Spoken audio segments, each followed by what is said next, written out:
My name is Susanna Saul. I'm a managing attorney at Her Justice. It's great to see everyone today.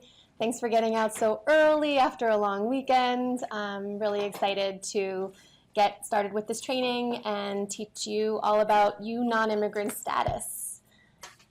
I wanted to thank Cravath Swaine and More for hosting, giving us this lovely space and breakfast. And just some housekeeping. You all have a bunch of materials in front of you.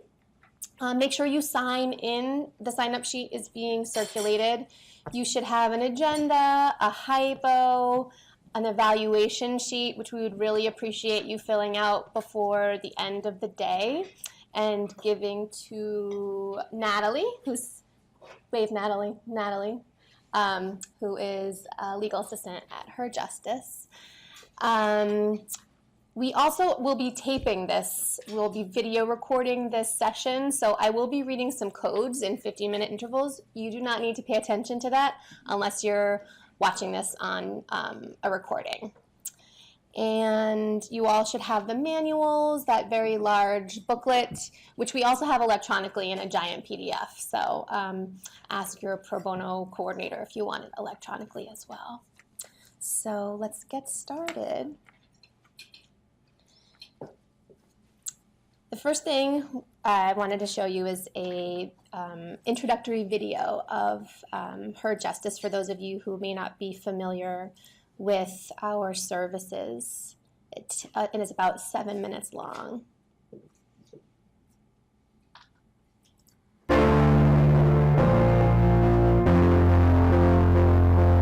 As a lawyer and a New Yorker, I am proud to live in a city that takes care of its own. At Her Justice, we provide legal services to low-income women in crisis in the areas of family, matrimonial, and immigration law. Last year, Her Justice provided legal services to over 3,000 women, and there are over 4,000 children. Our clients are incredibly strong, and many of them have survived great hardship. What they don't have is access. Her Justice makes sure that our clients receive that access by connecting them with private attorneys from around the city so that our clients have access to the legal tools that give them safety, security, and self-sufficiency.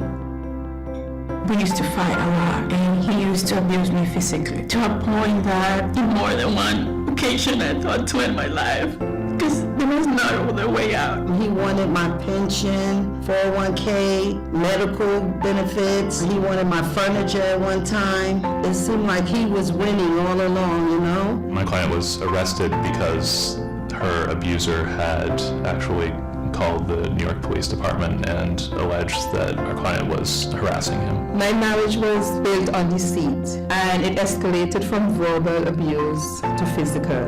Quería romper un ciclo que no era beneficioso para mí ni para mis hijos. Tú vas a salir de casa y mi hijo se va a quedar en casa.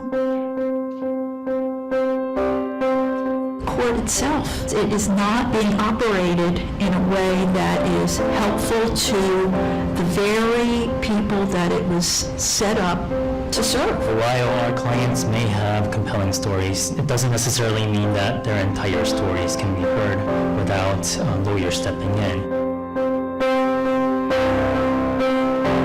When people go to courts and they don't have a lawyer, they come up short, even when the law's been designed to protect them. When we have 12 attorneys on staff who can then leverage the legal support from the private bar, we are able to represent and help over 7,000 people every year. Because of the law firms that donate their services to us, and because of our people within our walls that are able to train them, help represent our clients, that is how we're able to best serve the community. The work of Her Justice is vital to women who are not in a very empowered status. It can be very difficult for them to assert the rights that they do have. Her Justice empowers these women to understand that they do have rights.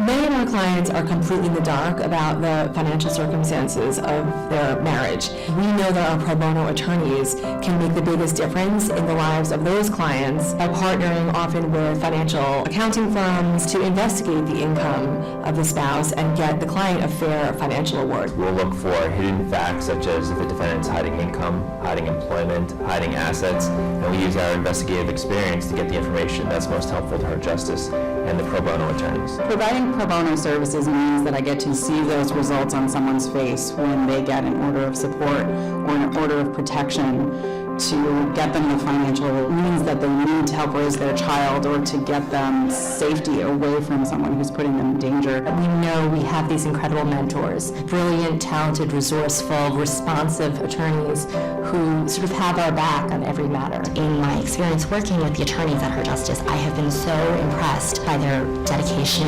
and commitment and the quality of service that they've provided to their clients. I actually grew up in foster care in New York, and as a child, I never had access to the quality of professional and legal services that Her Justice provides. I think her life is unimaginably different because she came in contact with Her Justice. She might have been deported by now. Instead, she has status and she's living with her daughter here. If I didn't have Her Justice there to help me with the case, I would still be married to the man who raped me and tortured me. The fact that Alice's husband was sentenced to 40 years in prison really speaks to the brutality of what Alice endured. Without Her Justice, Alice would have had to face her abuser in trial alone. Judge ordered that he does not get any part of my retirement or 401k or any medical or furniture or whatever he wanted. He's getting nothing. I was an illegal immigrant. I have a work permit now. The fact that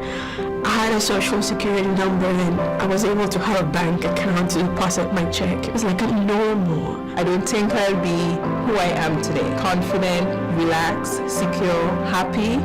Without Her Justice, my life would be totally different. As a lifelong New Yorker, I'm proud to be part of the Her Justice community, where we shift the power to the low-income women who call us every day, who are seeking to build safer and more secure lives for themselves and their children. Ha sido difícil los cambios, pero lo importante es que tenemos la tranquilidad y estamos saliendo adelante gracias a esta agencia, Her Justice. I want to thank Her Justice for the amazing team that inspires you to put your best foot forward.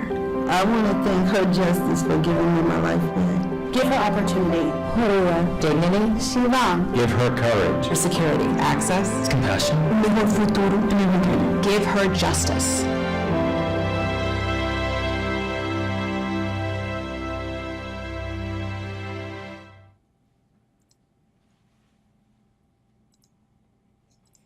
So as you can see, we are in the process. You are all part of the, sorry. You are all part, by being here and by taking a case this summer, you are all part of our mission to partner with women and help them transform their lives for the better.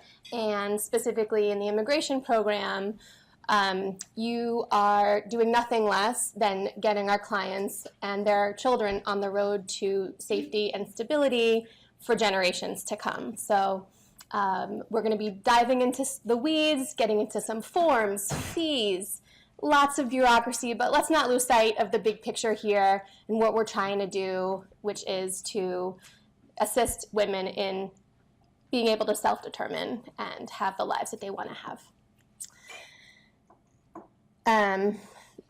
As you heard from the video, our model is a pro bono first model where we leverage the talent and the power of New York City's biggest law firms to assist women with the legal services and assistance that they need for their lives. And we serve thousands of women every year, $41 million of legal services per year, well, last year.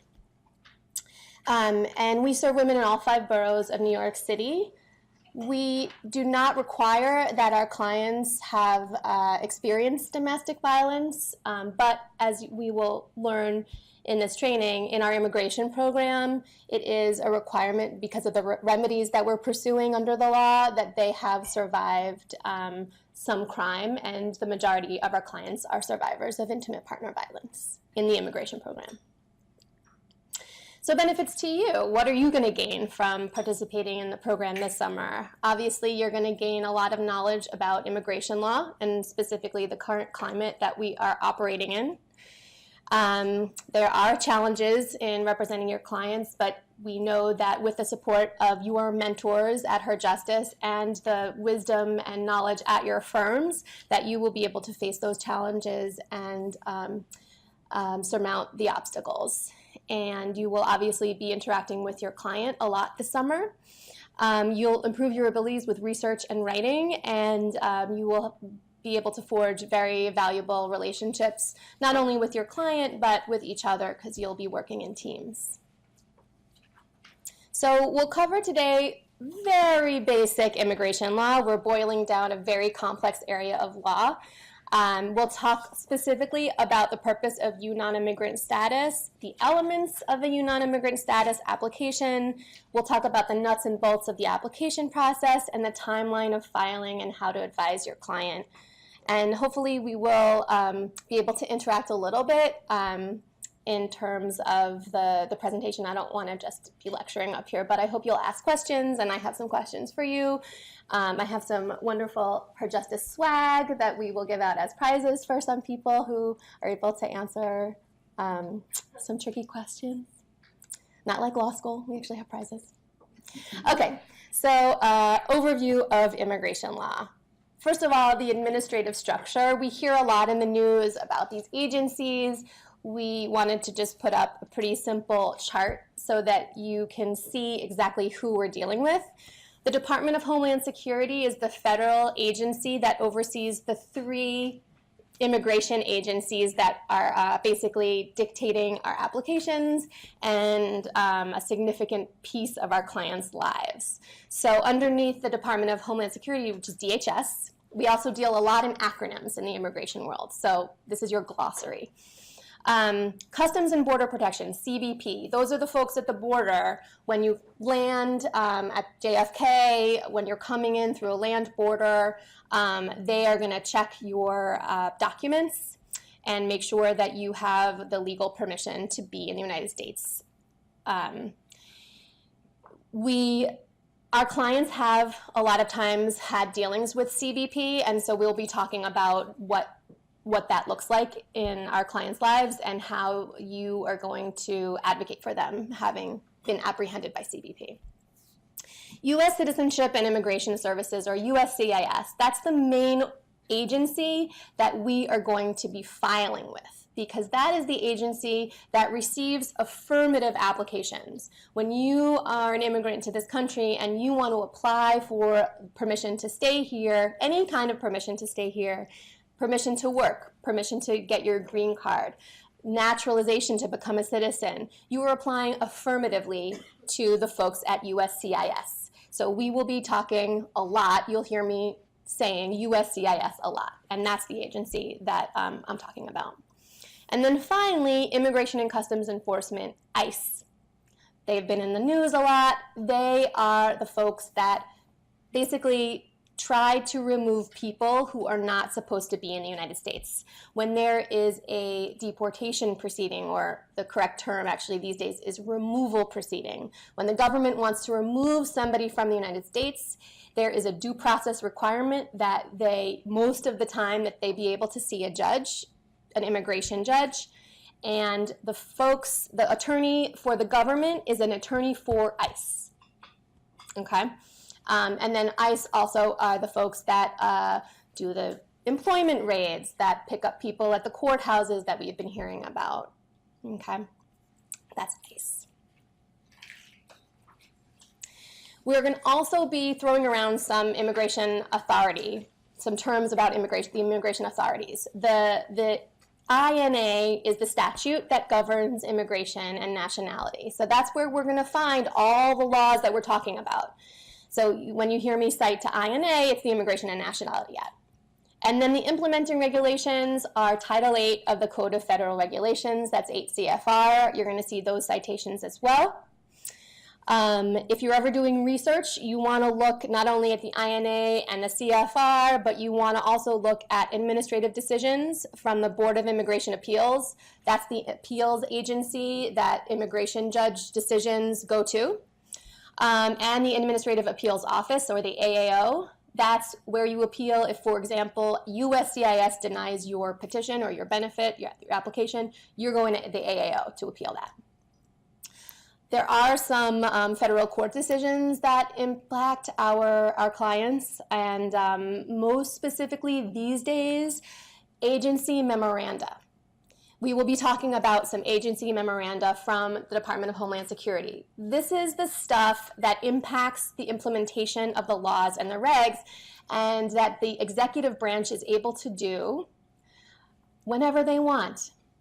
And of course, we can sue them and say, you know, that is not the proper venue to change this procedure, right, under the Administrative Procedures Act, the APA. We can sue in federal court and say, that's not supposed to go through a memoranda, that's supposed to go through the regulation process, that's supposed to go through Congress, right? But they can issue these memoranda and they can be in effect until they get sued in federal court. And we'll be talking about some memoranda. And this is why it's very important in the immigration practice to have a mentor, because memoranda get promulgated in a way that you're not going to hear about unless you are an immigration attorney practicing in this area of law on a day-to-day basis. So it's important to be in touch with your mentor at Her Justice. Every team who takes a case through Her Justice is assigned a mentor. And the mentors are experienced immigration attorneys who are staff attorneys at Her Justice. So I'm a mentor for a certain number of firms, and I have 3 colleagues. And when you get assigned a case, you get also assigned a mentor, and you get their contact information. And it's just really important to be in touch with them throughout the course of the representation. So again, we are boiling this down to a very simplified bulleted list of things.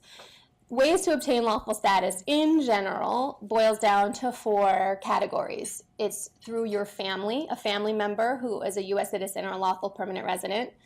Through your employer. There's also something called the Diversity Visa Lottery, which is exactly what it sounds like. It's a lottery that you can enter to see if you are able to get a visa, an immigrant visa, to come to the United States. It's a complicated process. And then finally, the humanitarian category of relief. That includes things like political asylum and temporary protected status, TPS, and also the U visa falls into the humanitarian category of relief. This is a very rough drawing of where we're going, okay, with this process. Basically, when you enter the country, either with some kind of temporary visa, usually a visitor's visa, tourist visa, you are permitted to be here for a certain period of time for a certain specific purpose. And if you overstay that visa, you become undocumented. Also, if you cross the border without inspection, as the majority of our clients do, you are undocumented. And immigration law is extremely strict. If you overstay, if you're here without status, if you cross the border without status, it is very difficult to get on the path to citizenship. The U visa, or U non-immigrant status, is one of the very specific and limited ways that it is possible to get on the path to legalized immigration status and eventually to citizenship, even if you have overstayed your visa or if you've entered the country without inspection. So when we're talking about our clients and the type of remedy that we're pursuing for them, just keep in mind that without this remedy, they would probably not be able to stay in the United States with any legal status. But you, through this petition, are getting them on this path.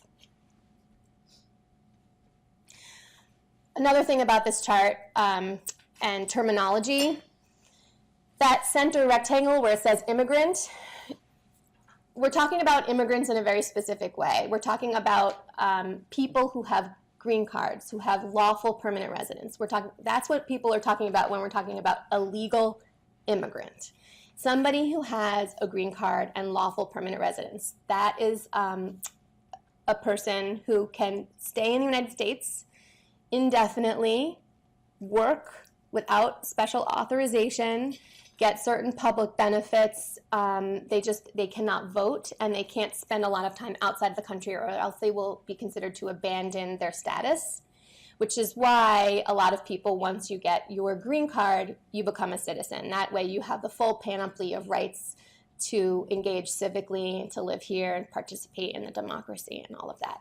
We are getting our clients on the path to lawful permanent residence, but we are not getting them their green card, okay? Non-immigrant status approval is not a green card, but it does lead to eligibility for a green card. We'll talk more about that.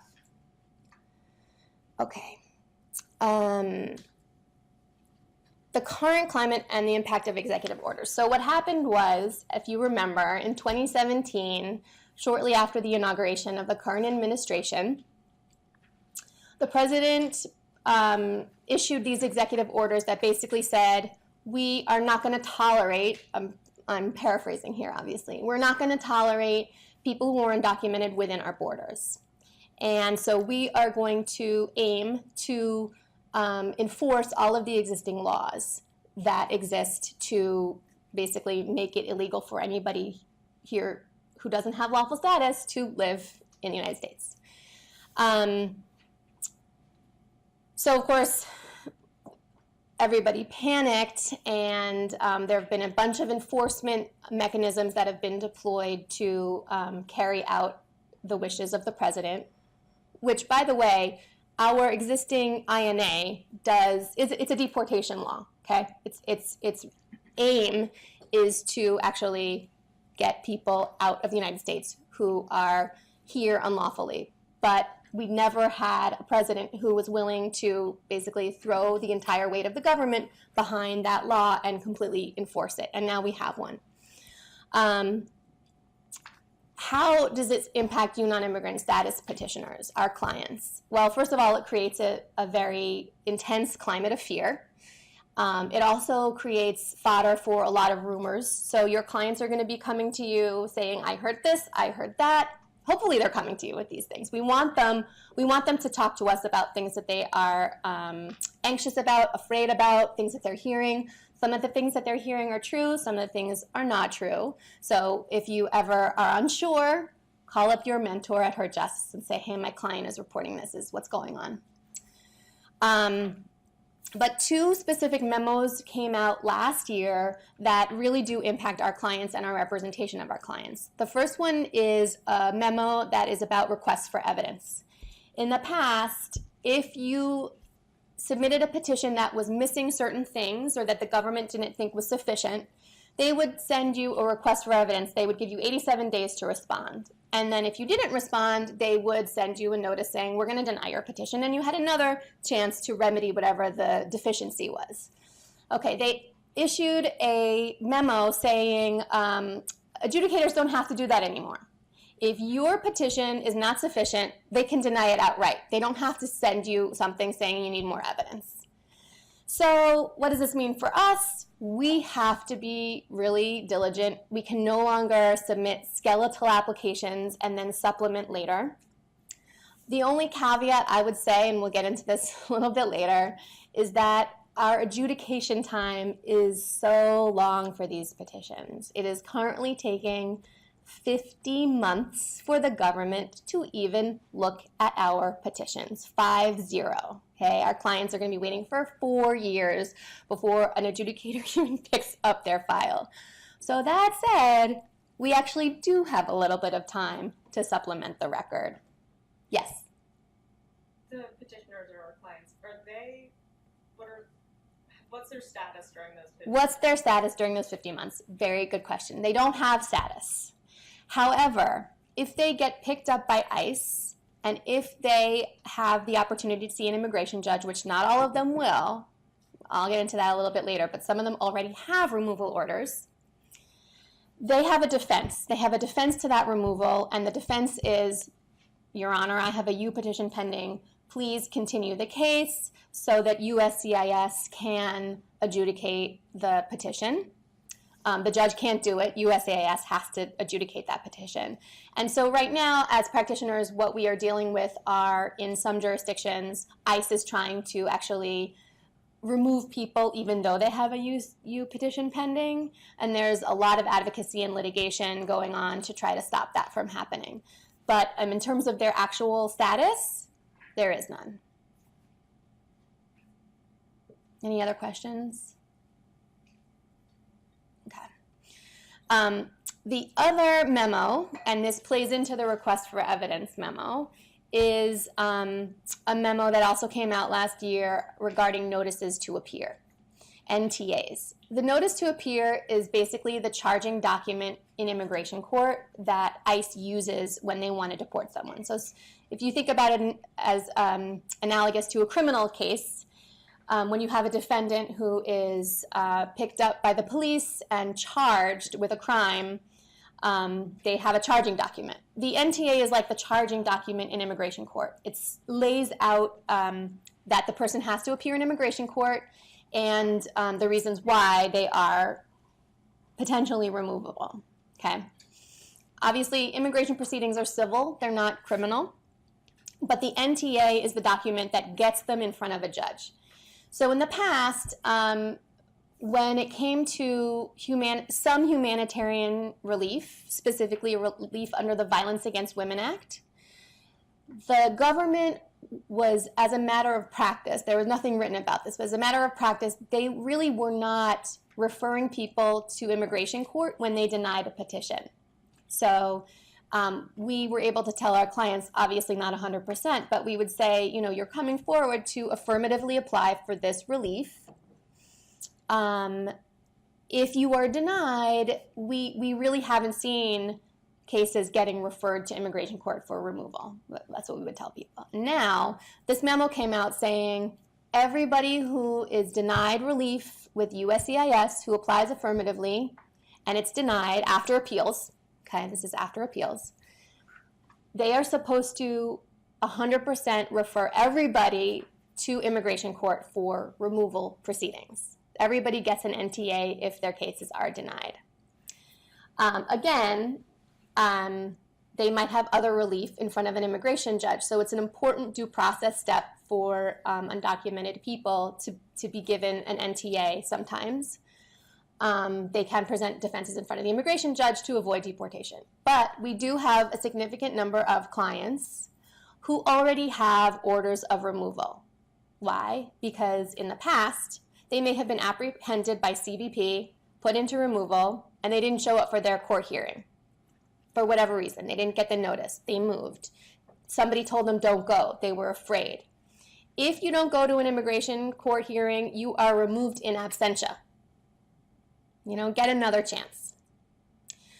So many people are walking around with orders of removal and they don't even know it. And that really significantly curbs the relief that they can get in front of an immigration judge. ICE can basically just remove them. And ICE sometimes is actively looking for people with removal orders. So this is a scary climate we're living in, and it's very scary for our clients, and it does put a lot of pressure on us as immigration practitioners to make sure that we, first of all, advise all of our clients properly so that they have informed consent when applying for affirmative relief. And we have had that conversation with all the clients at Her Justice when we get clients who are potentially eligible for U status and they're kind of off the radar of the government. We do have a conversation with them about what it means to apply affirmatively. But that might be an ongoing conversation that you and your client need to have as you're representing them. And there are a lot of materials in the manual, that very thick booklet, about having those conversations and more details about these two memos. Yes? Do you know whether our clients have orders of removal? You will know, it should be in the case summary, that we have assessed the client as much as we can. So we have the ability in our office to do FBI background fingerprint checks, and we have done that for all clients who have told us that they were apprehended or had any contact with ICE or CBP or the police, we always have them fingerprinted, and then those results come back and tell us if there, first of all, if there are any convictions, but also if there have been any removal orders or what kind of contact they had with immigration. So that should all be in your case summary. Sometimes we miss something though. So that's, again, why it's really important to be in touch with your Her Justice mentor if something comes out during the course of representation that we didn't know about, that we didn't flag for you, and we can advise you accordingly. Anything else? All right. Okay. So let's just take a few minutes and just look at this case sample. It's kind of a long hypo, but we can all just read it silently for a few minutes.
Just look up when you're done reading.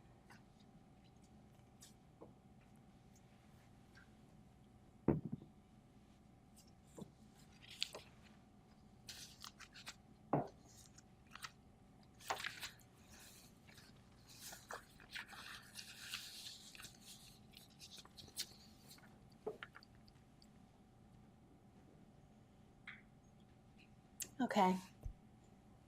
Everybody about done? So Gladys is not a real client. She's a composite of a number of different clients, but this is definitely in the realm of the clients that you will be working with.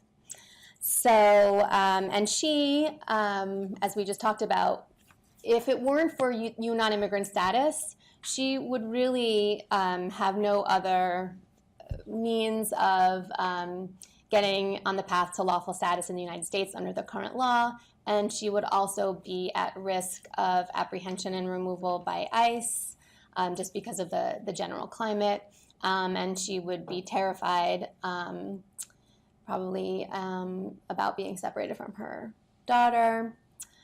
So again, as we get into the weeds here, just think about the powerful relief that you are able to help her gain here. Okay, so U non-immigrant status, and we use U non-immigrant status and U visa interchangeably. U visa is technically what you would apply for if you were abroad. Visas are actually the documents that you come into the United States with. But U non-immigrant status is what you apply for if you're already physically here. So we are applying for people who are already physically here, except for children who live abroad, which we'll get into a little bit later. But we sort of just say U visa because it's easier to say than U non-immigrant status. The technical term is U non-immigrant status. Okay, so it was passed through the Battered Immigrant Women Protection Act of 2000. It's been around for almost 20 years now.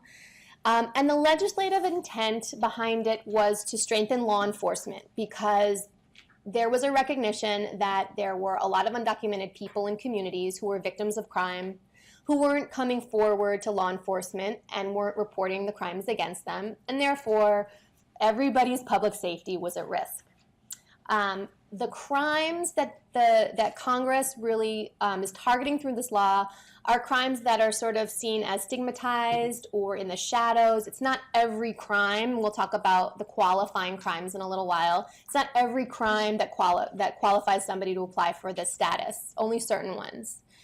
So the intent was to strengthen law enforcement and encourage undocumented victims of crime to report crimes, come forward, and be helpful in the investigation or prosecution.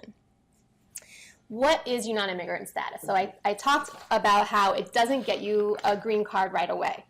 It's temporary. It is non-immigrant status that's temporary. It's valid for 4 years. Takes 4 years to get or more. It's valid for 4 years. And during those 4 years, it allows the non-citizen victim of crime to stay in the United States, to get a work permit, to help certain of their family members obtain status and reunite with them, or if they're already here, to also get on the path to legal status. And eventually, after 3 years in non-immigrant status, they become eligible to apply for permanent resident status. They are eligible to apply for their green card after 3 years in non-immigrant status. Again, that's not part of the representation that we're doing here today, but that's down the road for them. We have to talk about the statutory cap that Congress put in when they enacted this law. Congress said we're only giving out 10,000 per year. Only giving out 10,000 visas or non-immigrant status per year. And they do it every October 1st. Every October 1st, a new 10,000 is released and eligible to be granted.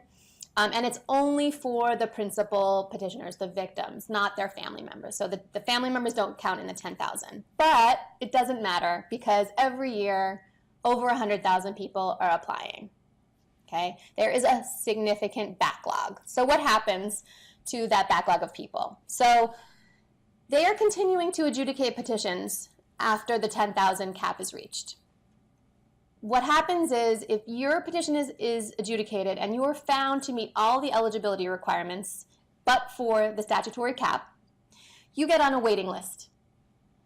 And you get a status called deferred action. Deferred action is just a generic term that's used in USCIS, or Department of Homeland Security, for prosecutorial discretion. So that's why DACA, Deferred Action for Childhood Arrivals, it's a form of prosecutorial discretion. They are using their discretion to say, hey, we understand that you are eligible for this. We're not going to remove you. You're not getting an NTA. And we're even giving you a work permit so that you can stay in the United States. And this is where they actually have status, okay? Deferred action is not a permanent legal status, but it is a status that allows them to live here, to work, and to not be removed. Of course, they could put that status in jeopardy if they commit any serious crimes that could be revoked. If they leave the country, that could be revoked. So they're very limited, but obviously it is a huge step up to get deferred action and get work authorization. And then the work authorization is valid for 2 years, may be renewed. How long is this waiting list? I know this is the burning question. We don't really know. The government doesn't really tell us. They don't publish a waiting list of like how long it's taking. But at this point, it is about 5 or 6 years. But you can renew your work authorization and get deferred action for that whole time. Yes? And then you said something about serious crimes could cause trouble. What about crimes like during, like maybe that was caused by the abuser? Okay, so what about crimes that are related to the domestic violence that occur? The abuser was like, beating them up and like, you gotta go steal stuff. Yes. So, okay, we will talk about that. But there are ways to waive certain criminal convictions under U non-immigrant status. And that's another reason why U non-immigrant status is such an important remedy. It has very generous waiver provisions, and we'll talk about, you're all going to have to do a waiver for your clients. I'll say 95%. Because the immigration law is very strict about not just criminal convictions, but immigration violations. And most of our clients have entered without inspection, which is an immigration violation. So you're all going to have to prepare a waiver for your client. And we're going to get into that. But yeah, good question. And I thought you were going to ask, what about convictions that happen during the deferred action status? So after they've been found eligible, if they're on the waiting list and they commit a crime, that can jeopardize their status, and we have to analyze the severity of that conviction. Also, whether it's a conviction, because as we know, especially in New York State, criminal cases can go on for a long time without an actual conviction. Excuse me. Okay, so just a quick chart about the benefits and limitations of U non-immigrant status in a nutshell. So benefits, obviously, you're eligible to adjust status. Adjust status is a term of art that is in immigration law that applies to somebody who is in the United States not as a lawful permanent resident, but seeks to gain lawful permanent residency without leaving in the United States. That's called an adjustment of status. So they're able to adjust their status to lawful permanent resident after 3 years of continuous presence in U status. They are able to get work authorization, granted for periods of 2 years and can be renewed. And then they can reunify with family members outside of the country, certain ones which we'll get into. Once they're granted U status in the United States, they're, usually it's children. Children abroad can actually apply for U visas at the consulate. We won't get into that too much. We have a separate training on consular processing. But we'll talk about that. Limitations of U non-immigrant status. If your abuser, the perpetrator of the crime for which you were a victim, is a family member who otherwise would be able to get U non-immigrant status as a derivative of your status, obviously they're not going to be able to get that status if they're the perpetrator of the crime. Overseas travel, no, it's a problem. We do not recommend that anybody travel abroad during the very long pendency of these applications, which you'll get questions from your clients because many of them have not been back to their home countries for years and years. It's very upsetting to hear about, they might have a dying family member they want to see. We do not recommend that they go abroad. Adjudication takes 4+ years. Obviously, that's a huge limitation. The statutory cap is a huge limitation. And then, although they get deferred action while on the wait list, they can't sponsor they can't apply for their children abroad to come to the United States during that time. Okay, any questions? All right. Okay, we talked about this. Deferred action, we talked about that. Okay, this is a timeline that we attempted to put together for you so that you can kind of get this clear in your heads, how this all works together. So this is the timeline after your U petition is adjudicated, your client gets deferred action, they're deemed eligible, but they can't get the actual status because of the 10,000 cap. They're put on this wait list. We think it's going to be approximately 4 to 6 years before they get the actual decision on the U when they get actual U status. They have to be in U non-immigrant status for 3 years and live in the United States continuously. Then they can apply for lawful permanent residency to adjust their status. And then they're on the path to citizenship. So obviously you can see here, it is a long road. And you are really shepherding them through the most important piece of the journey, but it is just the very, very beginning of their journey. Yes? So it's such a long process. Do we have to do any advising around using public benefits and the proposed changes to public charge? That's a really good question. So I'm just going to repeat it for the recording.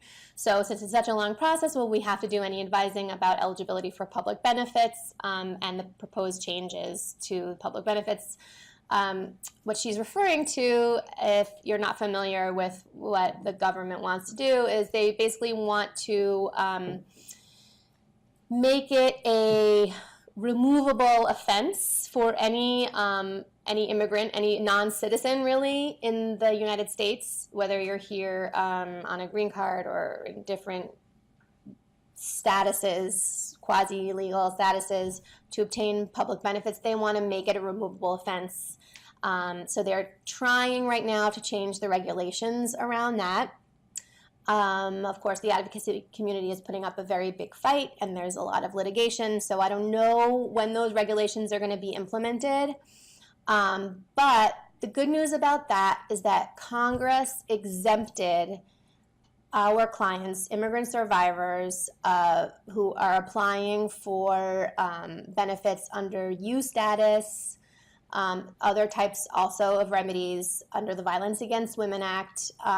Those are statutorily exempted from what they call the public charge and admissibility ground, which is immigration speak for if you get public benefits, we want to kick you out. Okay, so our clients, really, you can advise them that it is safe for them.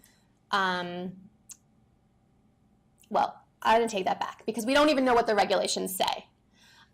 So again, this is another area to be in touch with your mentor about. There's going to be some changes, a lot of changes this summer. The regulations about public charge are expected to be implemented this summer. So you're really coming in at a very exciting time. A lot of changes are going on. But statutorily, they are exempted from the public charge in admissibility ground. So generally, they should be not having to face any adverse consequences for pursuing public benefits. Really good questions. Okay, I'm going to read our first code for our recording. It is CYXLG7. CYXLG7. All right. So now we're going to get right into eligibility for U non-immigrant status. So this is directly related to what we're doing this summer with our clients. Okay. In order to qualify for U non-immigrant status, you have to be a victim of a qualifying crime. The victim of qualifying criminal activity is a language in the statute. You have to possess information about criminal activity. You have to show that you were helpful to a law enforcement agency in the investigation or the prosecution of the crime. The crime has to have occurred in the United States or violated U.S. laws in extraterritorial jurisdiction, which we never deal with. You have to show that the person suffered substantial physical or mental abuse as a result of the qualifying crime. Okay, so what does it mean? We'll take the first thing first. What does it mean to be a victim of qualifying criminal activity? Okay, so there's actually 3 different types of victims that can qualify. The majority of our clients are what we call direct victims. They have suffered direct proximate harm as a result of the crime. There's also a way to be an indirect victim. So you can apply if you are an individual helping to investigate or prosecute a crime when the direct victim cannot.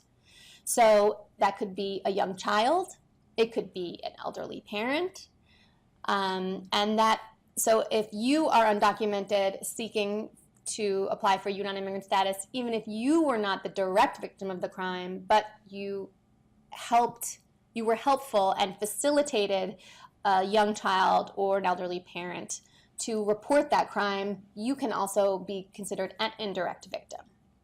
That is applicable to some of our cases where there is child abuse, for example, and the minor child can't, articulate and can't facilitate meetings with ACS or the district attorney. And so in our cases, it's the mothers who facilitate that.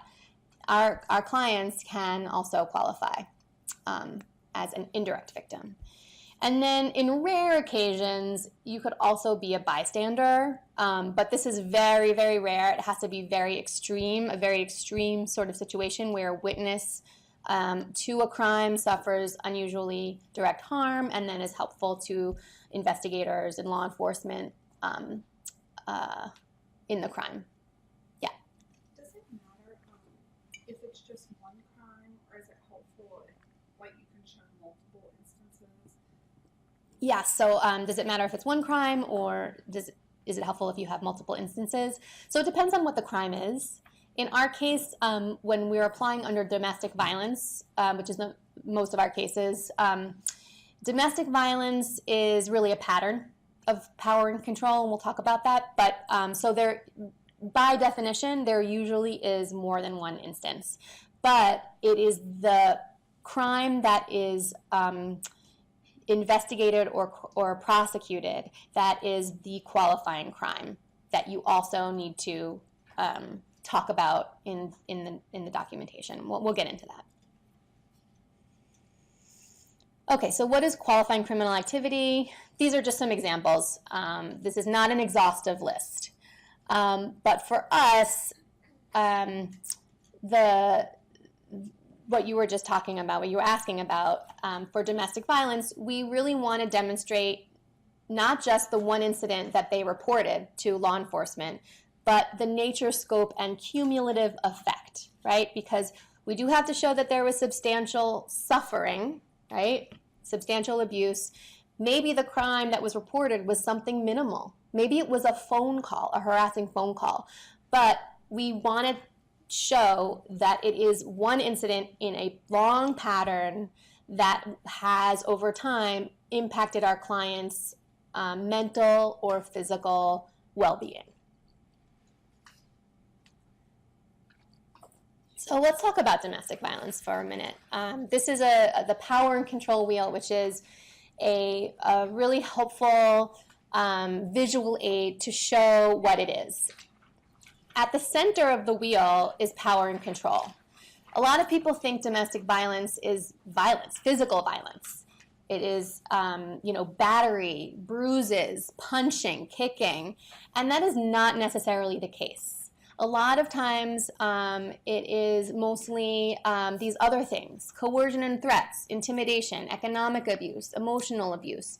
Maybe there is some physical abuse that is part of that pattern, but on a day-to-day basis, our clients, for the most part, aren't experiencing physical abuse on a daily basis, but they are experiencing these other things that at the root are really tools for keeping somebody under power and control of the abuser. We'll talk about how you're all going to be preparing affidavits for your clients.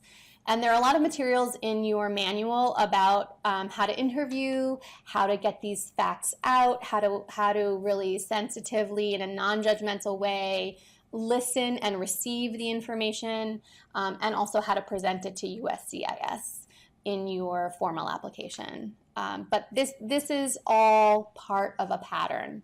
In your affidavits, in your client interviews, you're not just going to be focusing on physical violence. You are going to be focusing on all of these indicia of power and control.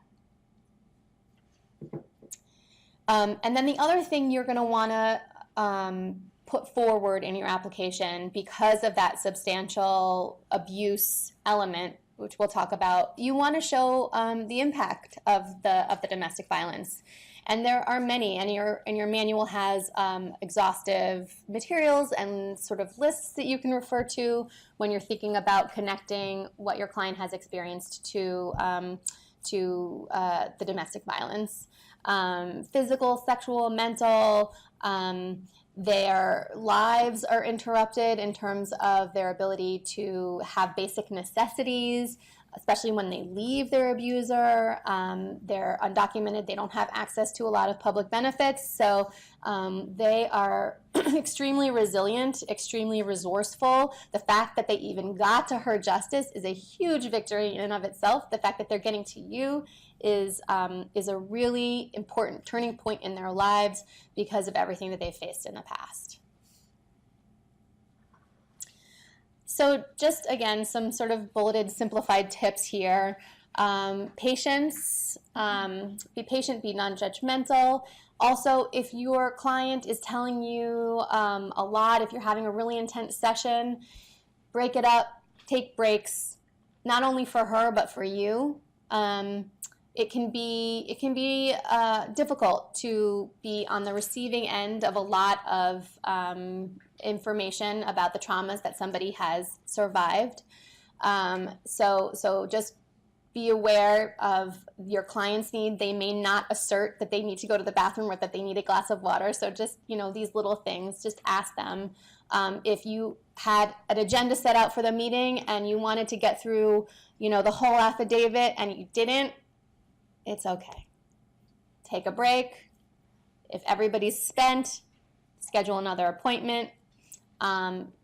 Just be really sensitive to your clients and to yourselves as well. Acknowledge your own emotions. Explain your role. If there's ever a miscommunication, you're going to be probably working with interpreters because many of our clients do not speak English. How many of you already have your cases and your case summaries? Okay. Oh, wonderful. What firm is this? Oh, the Jones. Okay.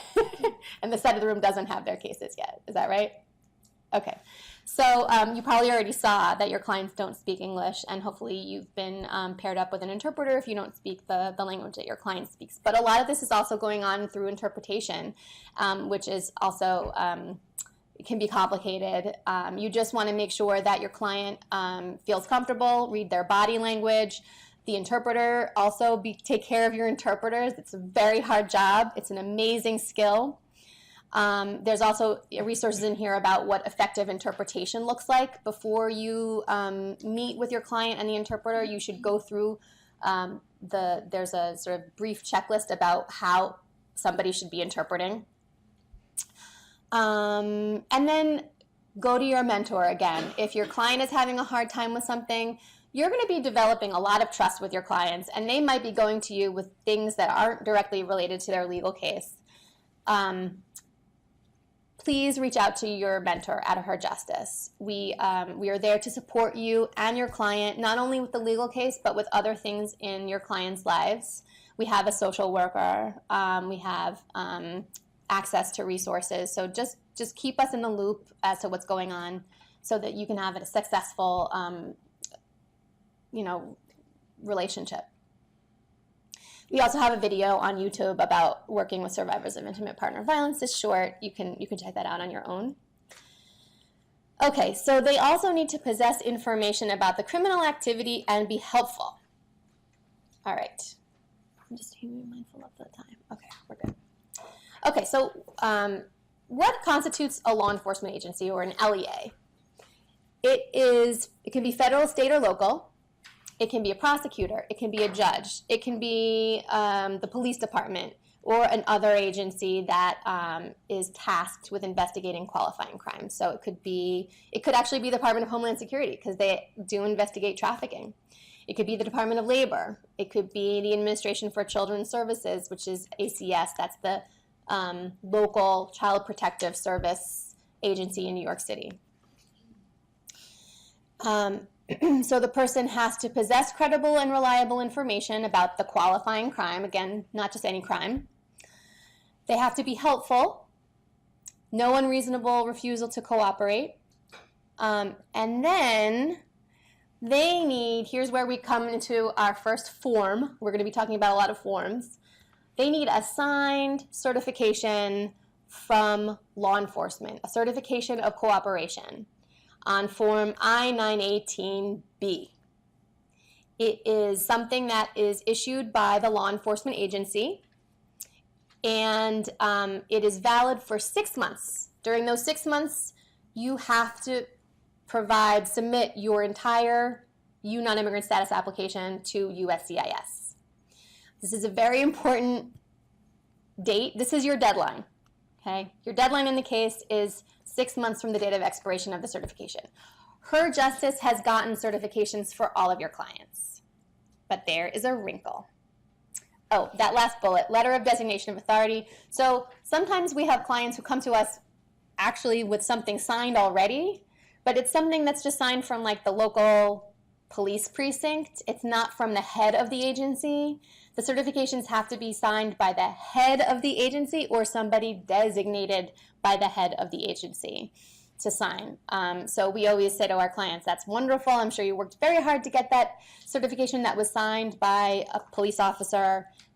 That's not good enough. And we need to now reach out to our contacts at One Police Plaza to get the signed certification. That's just for you to know. But again, we've gotten all the certifications for you. This is what it looks like, the certification. And it's signed on page 3. And that date of the signature, that's your 6 months from there is your filing deadline. And we don't recommend that you go bump up right to that last day that you can file, because USCIS sometimes argues with us about what 6 months or 180 days. We've argued back, but just don't wait till the last minute. File a couple days before that deadline. Okay, important. Because USCIS changes their forms a lot. You always want to go to the USCIS website to get the most updated version of the form. What do you know? Immigration updated their I-918 forms on April 24th, just as we were collecting all of your cases, just as we were getting the certification signed.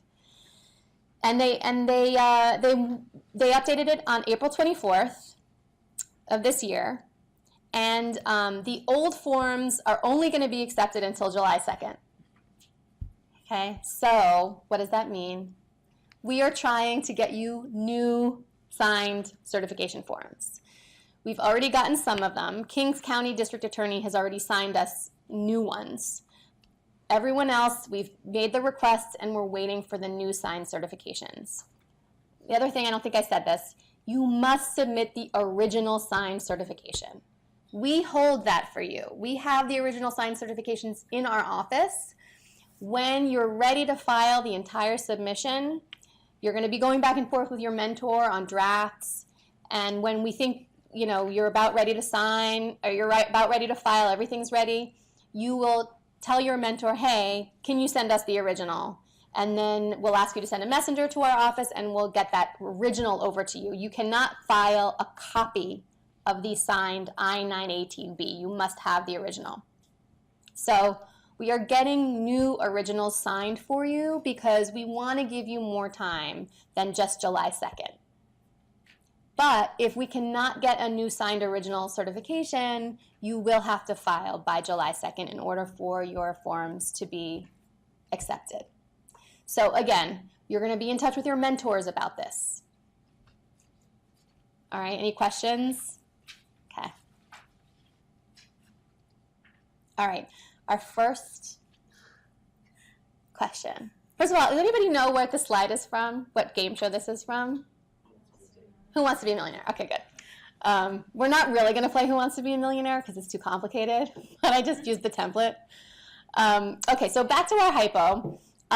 Which law enforcement official could potentially sign Form I-918B for Gladys?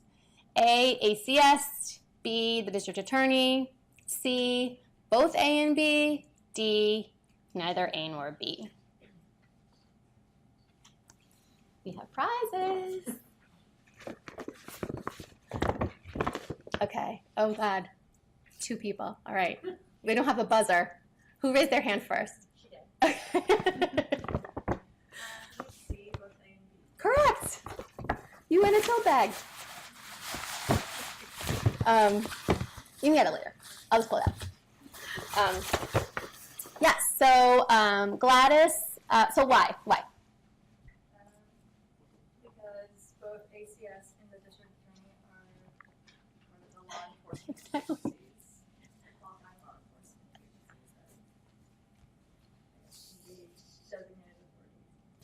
So, right. So both ACS and the district attorney can be law enforcement agencies who can sign certifications. And why can they certify? Gladys specifically. Because she spoke to them, right? They asked her what happened. She reported it. She cooperated. She went to meetings. She told them what happened. So yeah, either ACS or the district attorney or both could certify. Any questions about that? Okay. All right. The element that crime occurred in the U.S. or violated U.S. laws, that is pretty self-explanatory. The crime really has to have happened here in the United States. And then this last element, you have to show that the person suffered substantial physical or mental abuse as a result of a qualifying crime. Okay, what does that mean?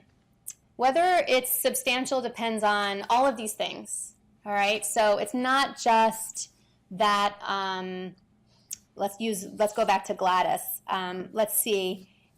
It's not just that the qualifying crime was that he punched her in the ribs, right, when she refused to have sex with him and the baby was next to her.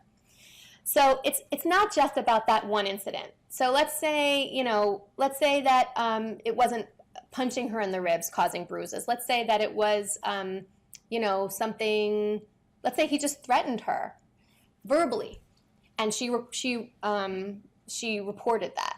So a verbal threat we might not think is going to cause someone substantial physical or mental abuse. But you have to look at the context. You have to look at the pattern, the person's past abuse. Sometimes it's also really relevant of a pre-existing injury. So what if, somebody is a survivor of rape or abuse, not with the current abuser, but in their past.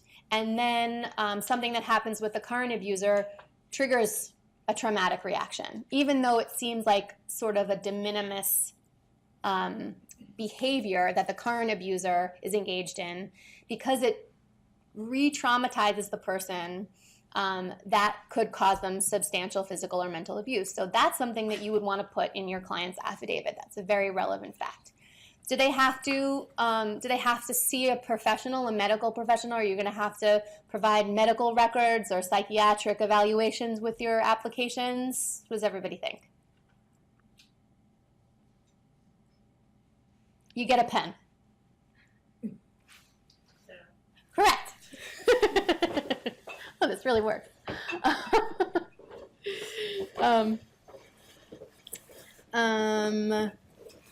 Yeah, you don't need to necessarily have medical records, therapist records. It all can just be in the client's own words, in their own affidavit. You have to elicit it from the client. You may have medical records, and so you should definitely submit them if you have them. You may have your client may be in a therapeutic relationship, so you may be able to call up the counselor and say, hey, I'd like to have a letter, and there's samples in your manuals about what all those letters or affidavits could look like. But you may be able to get that, and if so, you should get it. But it's not required. If your client doesn't have any of this evidence, just make sure that in her own affidavit, she's explaining in her own words the impact, really, that the pattern of power and control had on your client. That's really what's important. Any questions about that? We talked about this. If you do have records, do they have to be admissible evidence? No, good question. So if you have other evidence records, do they have to be admissible? No. This is any relevant or credible evidence will be considered. It doesn't have to comply with evidentiary standards.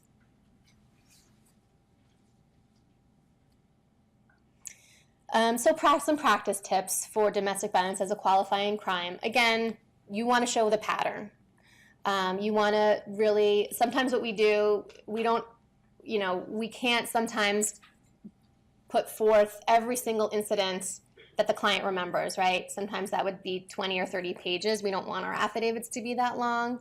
So sometimes what we do is the first, the worst, the most recent, and of course, you must describe the qualifying incident. So you always want to make sure that the incident that's described on the I-918B form, that the crime for which she cooperated, that incident must be in your affidavit. And it must be consistent, right? Obviously, the most important thing is that we are presenting internally consistent applications. So you want to make sure that any narrative in that I-918B, any records, the police reports, the orders of protection, the ACS records, you want to make sure that all of that stuff is consistent with your client's own affidavit. It's a lot of cross-checking. And then the cumulative harm to the client. And when I say the first and the worst, you want to ask your client what's the worst.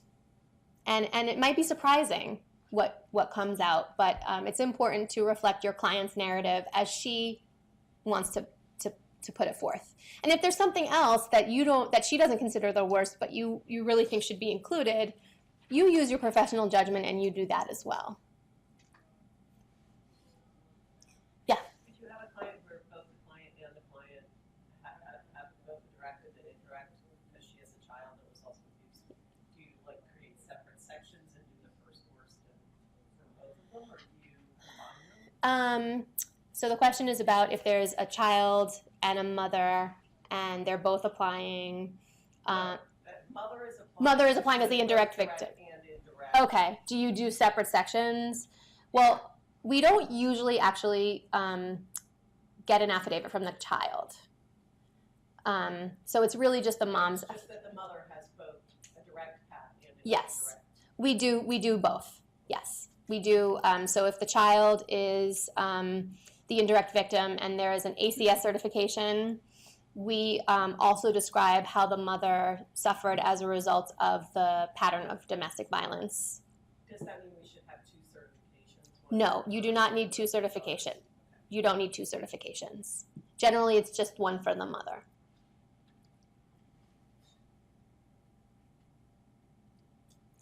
This is what it looks like. I'm not going to go through the whole application, but I did want to draw your attention to just something that can sometimes throw people off. There is a section where they ask a litany of questions under processing information, where they ask all these questions about, have you ever committed a crime for which you have not been arrested? Have you ever been arrested? Have you ever been charged? Have you ever been placed in alternative sentence? I mean, it's just, they want to really elicit a lot of information about somebody's past history, any bad acts, right? And you are likely to have at least some yes answers, or it might be unclear. And we do create a third box and say it's unclear, because the question itself is unclear. For example, have you ever committed a crime or offense for which you have not been arrested? Well, I'm pretty sure that I did this morning when I came here because I walked against the light, right? I jaywalked, that's a crime. And I wasn't arrested. I don't know what the level of intent is for these crimes. We don't know, what potentially they would have been charged with. It's too hard to say yes or no. If you know for sure that it's a yes answer, talk to your mentor. The other reason we say unclear is because a lot of our clients have crossed the border without inspection, and it's not in and of itself is not a crime. We don't know if it's an offense. The word offense is not defined anywhere in the INA, so we just say unclear for that one. The point is, we don't want to hide anything from immigration, but we also don't need to make any unnecessary it's not really an admission, but we just don't want to make any outright admissions on behalf of our clients. We have to think a lot like defense attorneys. So what we do is, if there are any yes or unclear answers, we create a separate affidavit and we explain. Okay, so recap, we talked about victim of qualifying criminal activity. We talked about all these things. Now we're going to go on to the tricky area of inadmissibility, because they need to show all of these things, and then in order to get the status approved, they need to show that they're not inadmissible. Okay.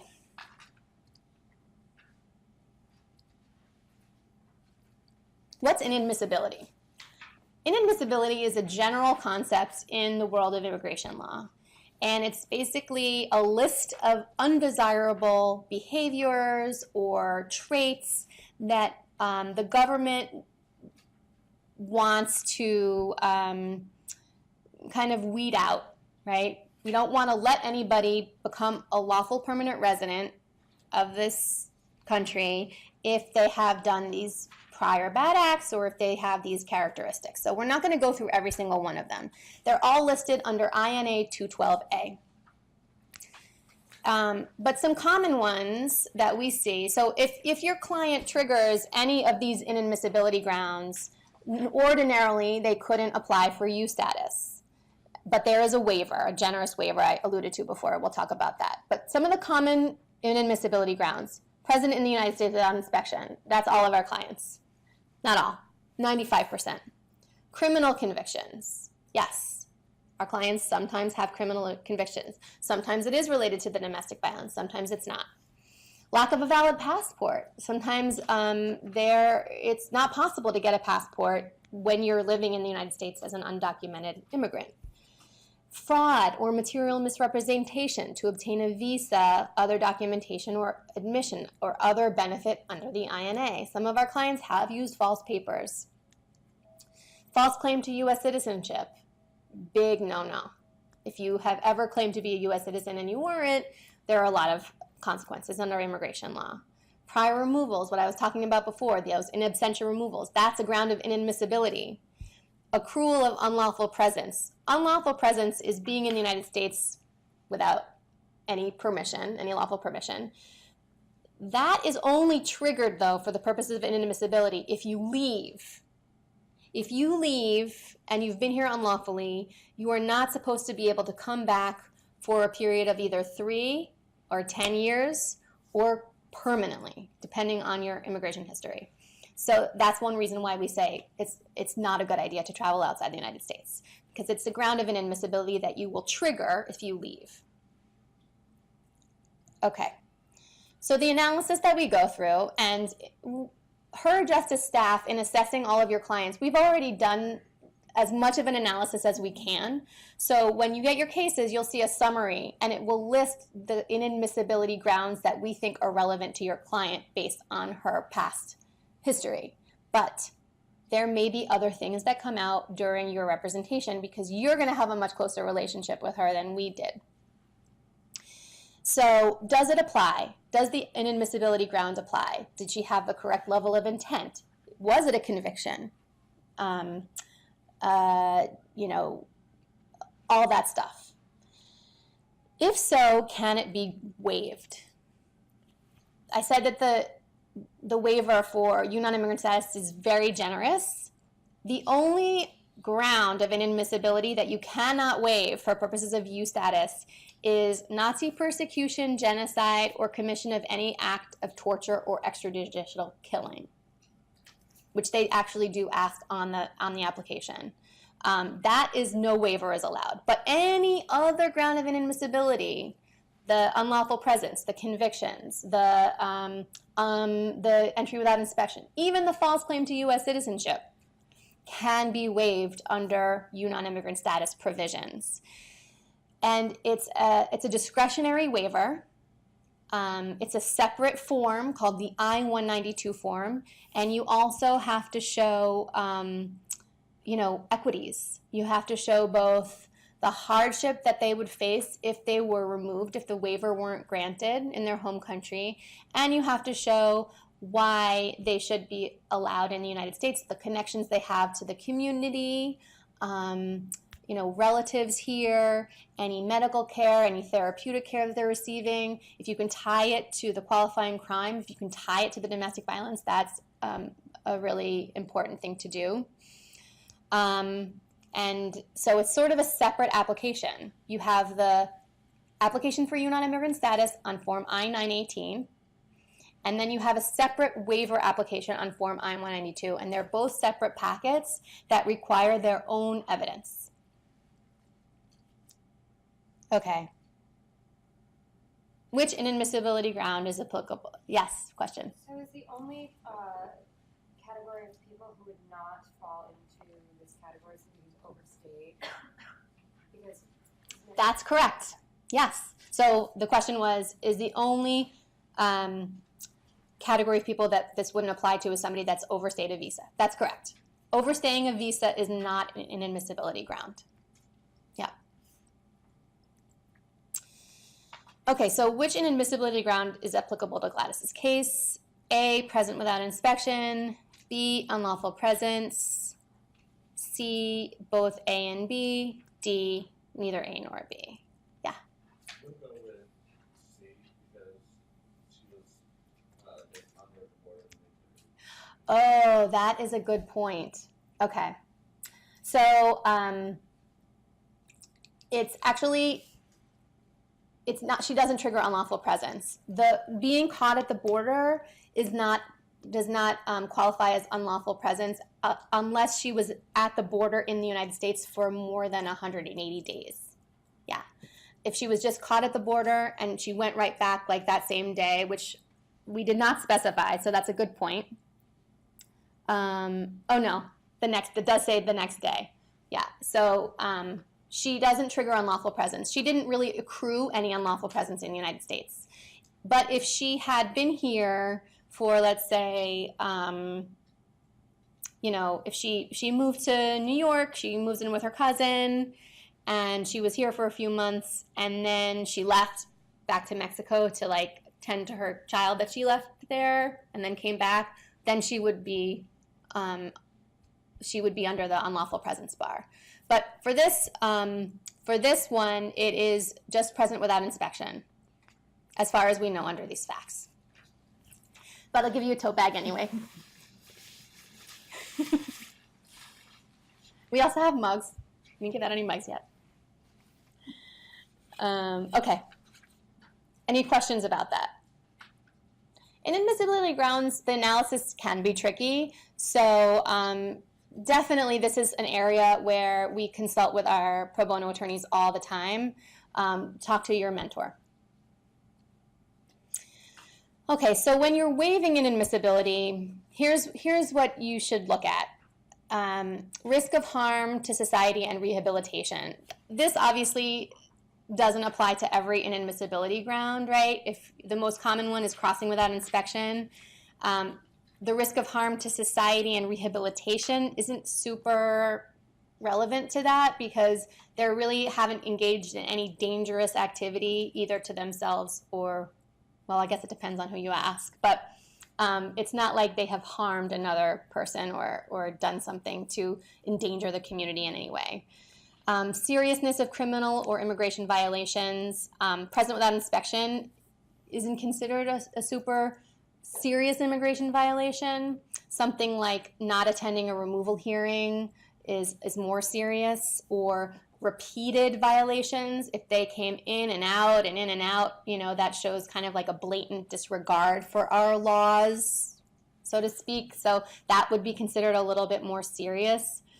The reason for seeking admission to the U.S. We do want to describe in our affidavit, don't take anything for granted that the adjudicator is going to assume that just because they're from Mexico that they didn't have, economic prospects or it needs to be articulated and explicitly stated, for Gladys, I am from a small rural village in Puebla, Mexico. I quit school. My family couldn't support, we couldn't support ourselves, so I needed to work. I came here because we didn't have enough to eat. That needs to be in the affidavit because that's compelling, right? She didn't just come to the United States to go shopping. So don't assume that that is something the adjudicator is going to read in. It needs to be stated. Hardship to U.S. citizens. So if she had a daughter who was born here and she was deported back to Mexico, what would her daughter face without her mother here? Community ties. That can be a compelling factor with our clients because they might have ongoing litigation here. That's a community tie, right? Their abuser is a lot of times their intimate partner, and maybe they have children together. Maybe they have a custody order or a visitation order, and the family court in the United States has ordered them to produce the child every Saturday for visitations with their father, even though he's abusive. Yes, this happens. So they have to show up, and if they are deported back to Mexico, they will face the very wrenching conflict of, right, taking their child with them, and then suddenly they're in contempt of court for not complying with a court order, or leaving their child here without them so that they could be in the custody of the abusive father. So that's a community tie. That's something that will tie them to the United States. It's a compelling factor and should be expressed in the waiver. Yeah. Yeah. What about paying taxes? Does that help to show that they want to adapt to the U.S.? Because I just know that some people they pay taxes even though they're undocumented. They Yes. have no security. Yes. So the question is about paying taxes. Does it help as an equitable factor to show that they're paying taxes, trying to comply with the laws? Sure, it can. I would say just be careful if you're providing someone's income taxes. Make sure that everything in there is correct. That they didn't use someone else's social security number, that they didn't claim dependents that they didn't have. Our role is we're in kind of a privileged situation in that we can control the record, we can control what comes in, and so we want to make sure that anything that we put forward, we're really putting forward something that's not going to cause more problems or more questions. So yes, you can put in tax returns. Yeah. When you said that not attending a removal hearing is more serious, can you kind of explain what you meant by that?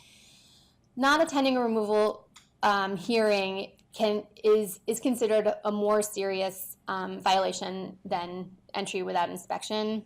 At least it has been in the past. Now adjudicators might be trained that they're equally as egregious. But in the past, if the U.S. government has basically taken the time to find you, identify you, give you an opportunity to appear in front of an immigration judge, and you blatantly flaunt that, that due process, and you don't attend an immigration hearing, that's considered to be a pretty egregious immigration violation. And the punishment of that is an in absentia removal order. So that's another inadmissibility ground. So you actually hit twice. Not attending an immigration removal hearing is an inadmissibility ground. Having a removal order is another inadmissibility ground. And then, so do you have to waive each thing individually? No, you don't need to waive. Well, let me take that back. The question was, do you have to waive each thing individually? You must list each ground of inadmissibility that you are waiving in the I-192 form, but you can provide one application for each ground of inadmissibility. Does that answer your question? Okay, so your affidavit that you're going to provide as evidence of your waiver can address everything, all the inadmissibility grounds. You don't need to file, separate affidavits for each one. Okay, any other questions about inadmissibility? Okay, next question. Okay. Which of the following should you raise if you were doing Gladys's inadmissibility waiver application? She has a U.S. citizen child. Her abuser was deported to Mexico. Both A and B, neither A nor B. Yes? Just A.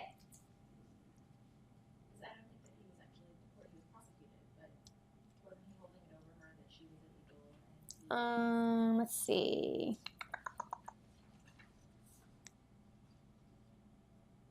You're right. There's nothing in the hypo that he was deported. But let's say he was deported. Yes, correct. Yeah. What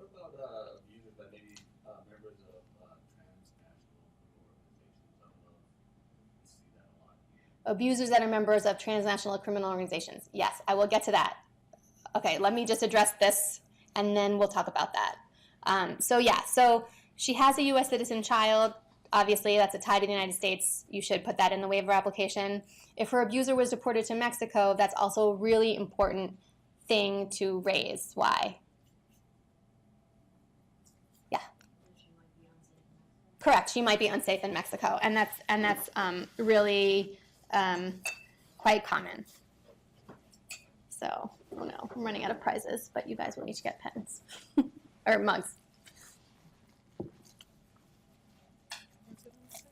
What's that?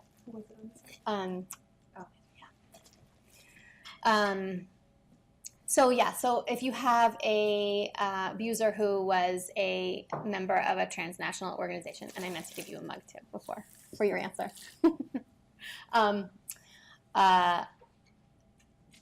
That's something that should be definitely raised. What's your thinking around that? Just the question is whether or not No. like Okay.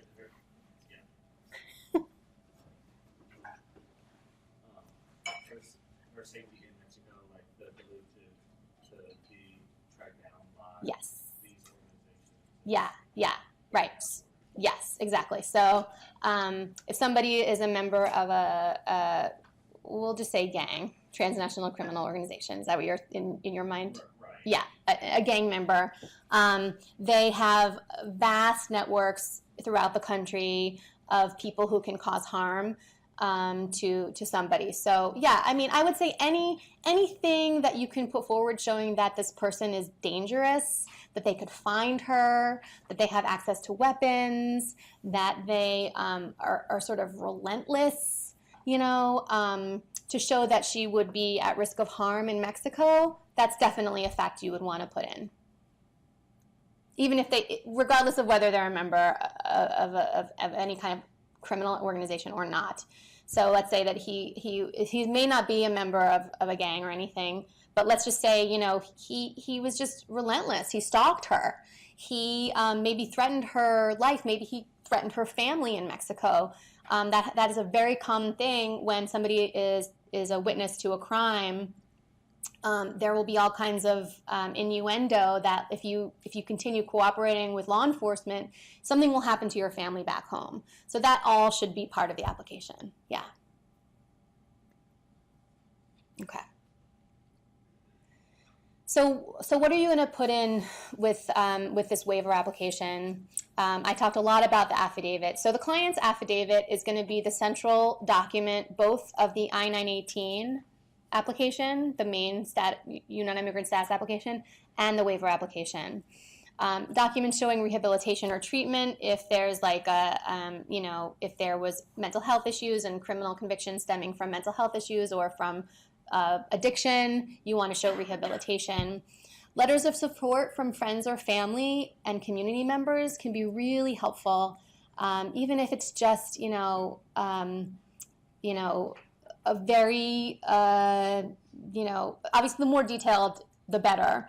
But something from, your child's teacher saying that, she volunteered for class trips or something like that. All of that can help. Again, you don't need all of this in every case.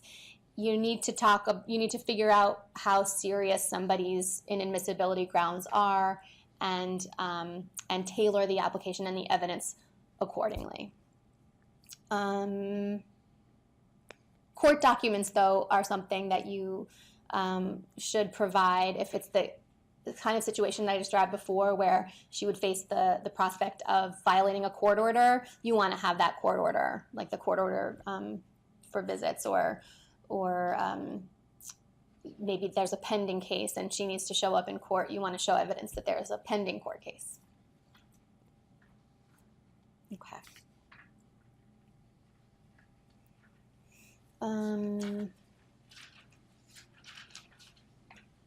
We're going through this pretty quickly. All right, we'll go 10 more minutes and then we'll take a break. But I do need to read another code now, actually. So the code is AQRFT4. AQR, F as in Frank, T as in Tom, 4. Okay, so we'll just cover the qualifying family members, and then we'll take a quick break. So when we talk about qualifying family members, we're talking about people in the principal victim's family who can derive status as a result of their application. In our cases, the most common ones are children. So if the principal petitioner is 20 years or under, they can also include their parents and unmarried siblings under 18. But more commonly, our clients are the principal petitioners and they're 21 years or over. Only the spouse and children can be qualifying family members to derive status. And that relationship must exist at the time that the application is filed. So if your client has a boyfriend and they're not married yet, that boyfriend can't be included unless they get married before you file. So the eligibility for derivative family members, we call them derivative petitions, is that they have to be a qualifying family member, and then they also cannot be inadmissible. There has to be an analysis of inadmissibility for those family members as well. Derivative petitions can be submitted with the principal petitioner's application. So most often we have that whole packet, the principal petitioner's application, waiver, and then also the derivatives application and potentially waiver if they need one. Again, the derivative family members, the qualifying family members, are not a part of that 10,000 cap. But they cannot get status until the principal person gets status. So after adjudication, when our clients hopefully are found eligible for use status but for the cap, both the client, the mother, and generally it's the child or the children, they're all going to get deferred action at the same time, and they are all eligible for work permits. So immigration is one of the areas of law where we have dual or multiple representation. So it's something to be aware of. Any conflicts, generally, if you're representing the mother, they want their children to be included, and they want, obviously, everybody has the same interests. But your duties of loyalty are owed to both mom and children.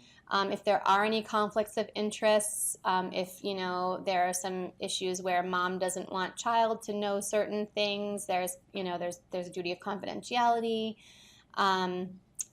Just something for you to be aware of, and you might want to talk about that when you're signing your engagement letters. If there's derivative children and you come to the conflict of interest part of the engagement letter, just also specifically say, if there's any conflict between you and your children, that could be a conflict of interest for us. But it's rare. So the mechanism to get your client's derivative family member status is the I-918 Supplement A. Petition for qualifying family member of U1 recipient. The way USCIS classifies people who are applying for this type of status is by a letter and a number. So U1 is the principal petitioner, in our case is the mother, and then U2 would be the spouse, assuming that the spouse is not also the abuser. U3 is the children, U4 are siblings. So just be aware. You'll see that U-1, U- number.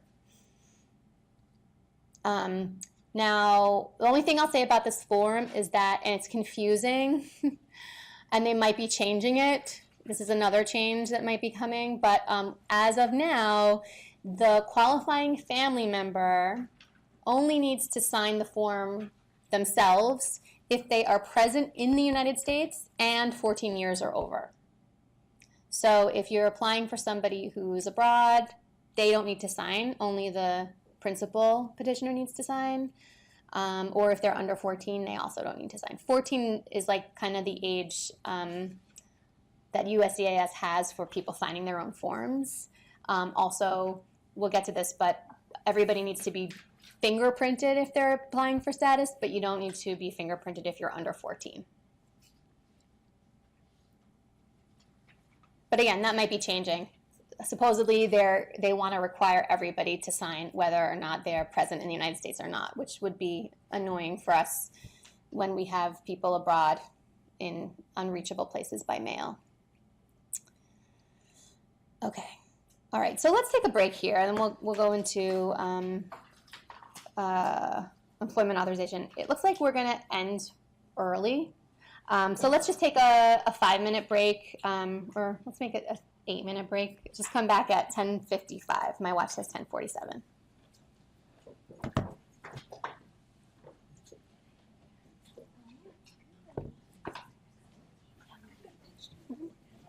When it comes to the violence part, are you trying to prove that the kind of violence they might face in their home country is not the kind they'll face here? Like, is there that kind of standard? No, it's not. You don't need to. It's not that specific. So yes. There's no, and it's not like you're trying to show asylum. It's not like that standard. It's just if they. I guess that's what I've heard of. So Yeah, no, and it's a good question because different immigration applications have different standards of like hardship, but this one is a little bit more flexible. So you're just showing that that there is a risk of harm and what that risk of harm is. Yeah, but it doesn't have to necessarily reach a certain level. it just has to be like they were emotionally and mentally harmed here, and that they're helping. And that what? They're helping like law enforcement. Yes. Okay. Yes. So it doesn't have anything to do with the danger in the home country. No, the I-918, the application for status does not, but the waiver, yes. Okay. Yes. That makes sense. Thank Yes. Sure. No, thanks for asking. Hi. Yeah. Questions Yeah. for my own knowledge. Yeah. For families, is there an age issue for the derivative children? Yes. So is their age frozen at the time that they apply? Yes, and thank you. I should talk about that. Okay. We should talk about that. That should be a slide, actually. Thank you so much for bringing that up. And then there's one that it's not frozen, I think. I forgot. For VAWA. Yes. Yeah, for VAWA LPR children, but yeah. Because I got the brief version of this when I started. Yeah. This is like the nitty gritty. Yeah. Thank you.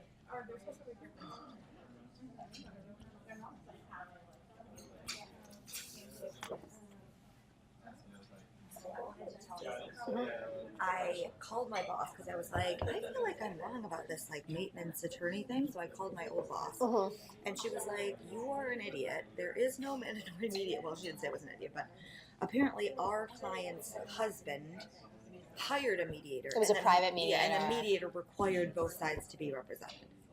Wow. Like, wouldn't do the mediation unless they both had counsel.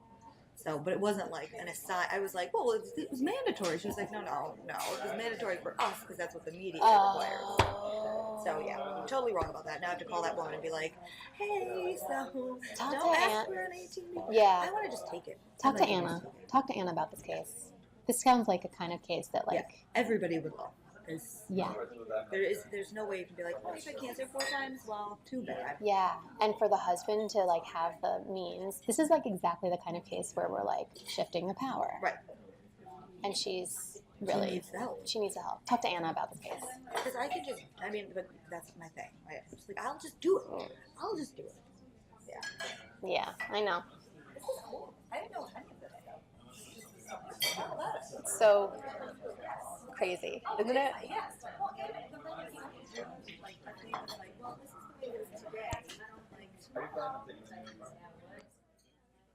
Nothing should be that easily fluctuated.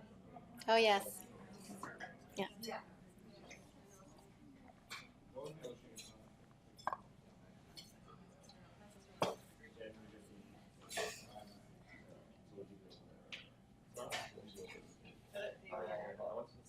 That's what she said.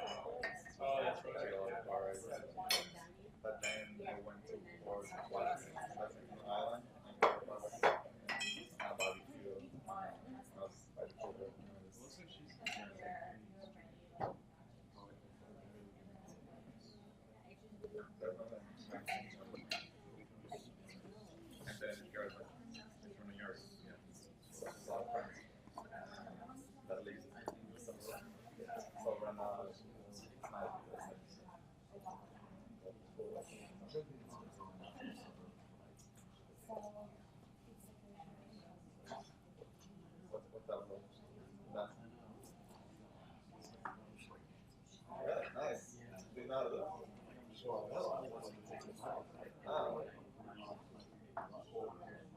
That's so cool. If you're like able to do it.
What? I didn't have any swag. I was gonna look and see if I had a pen. And I was like, oh, I don't have any more swag for her to run down because usually I have her Justice pen. Oh, you do? Yes. And I didn't have that today. I was like, oh, I forgot my Justice pen.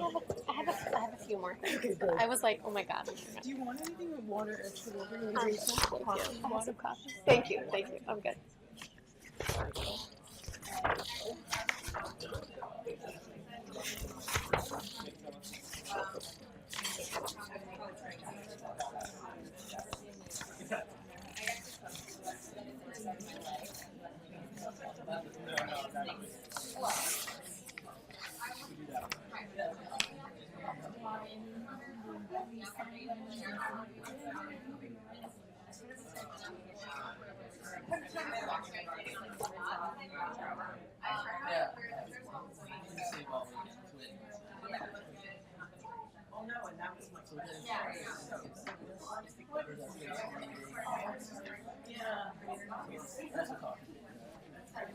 Oh my god, thank you. Carbonated drinker? I hope I don't burp, but yes, I do. I like it. I didn't, when I opened it, Thank you so that's much. the last type of water. All the still. It's okay.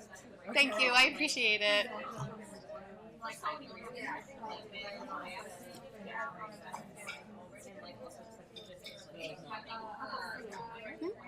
Oh, I'll get it later. I'm good. Thank you.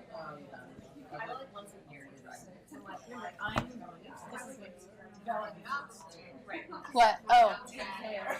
Seriously? One of us. That's what we need to balance.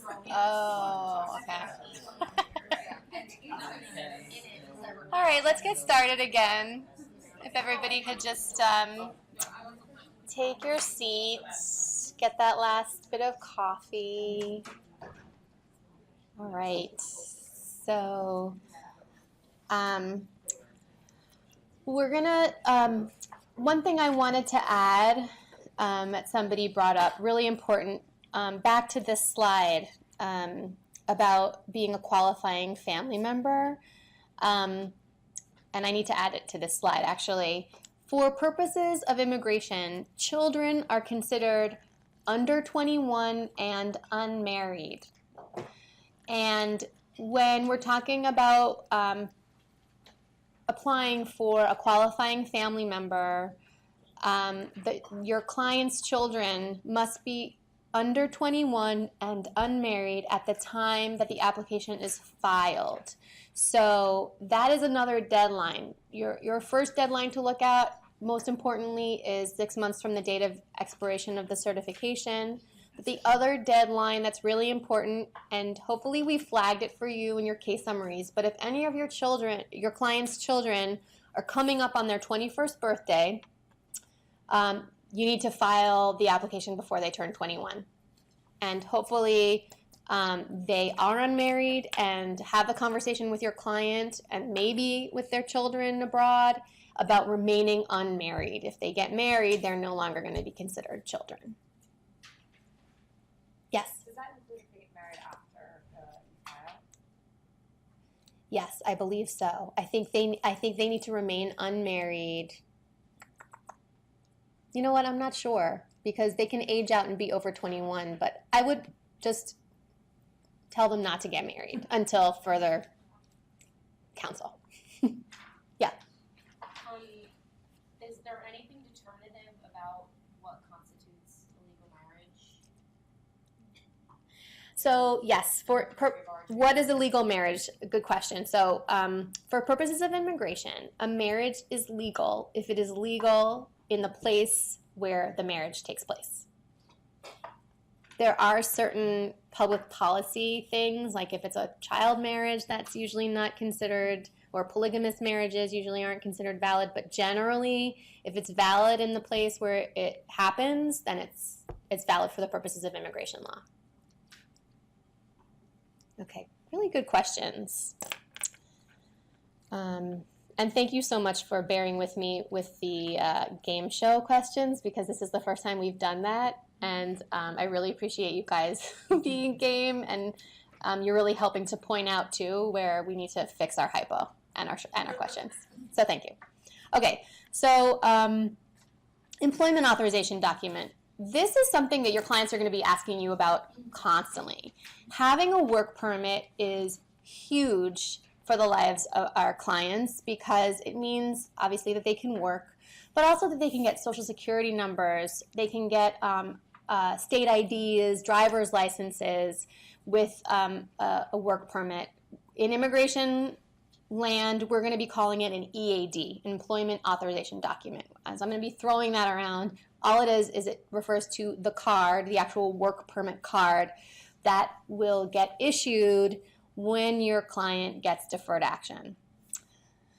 Okay, so again, you're not going to see it's frustrating, especially as summer associates, because you're not going to see the fruits of your labor. You're going to be working really intensely with your clients over the summer.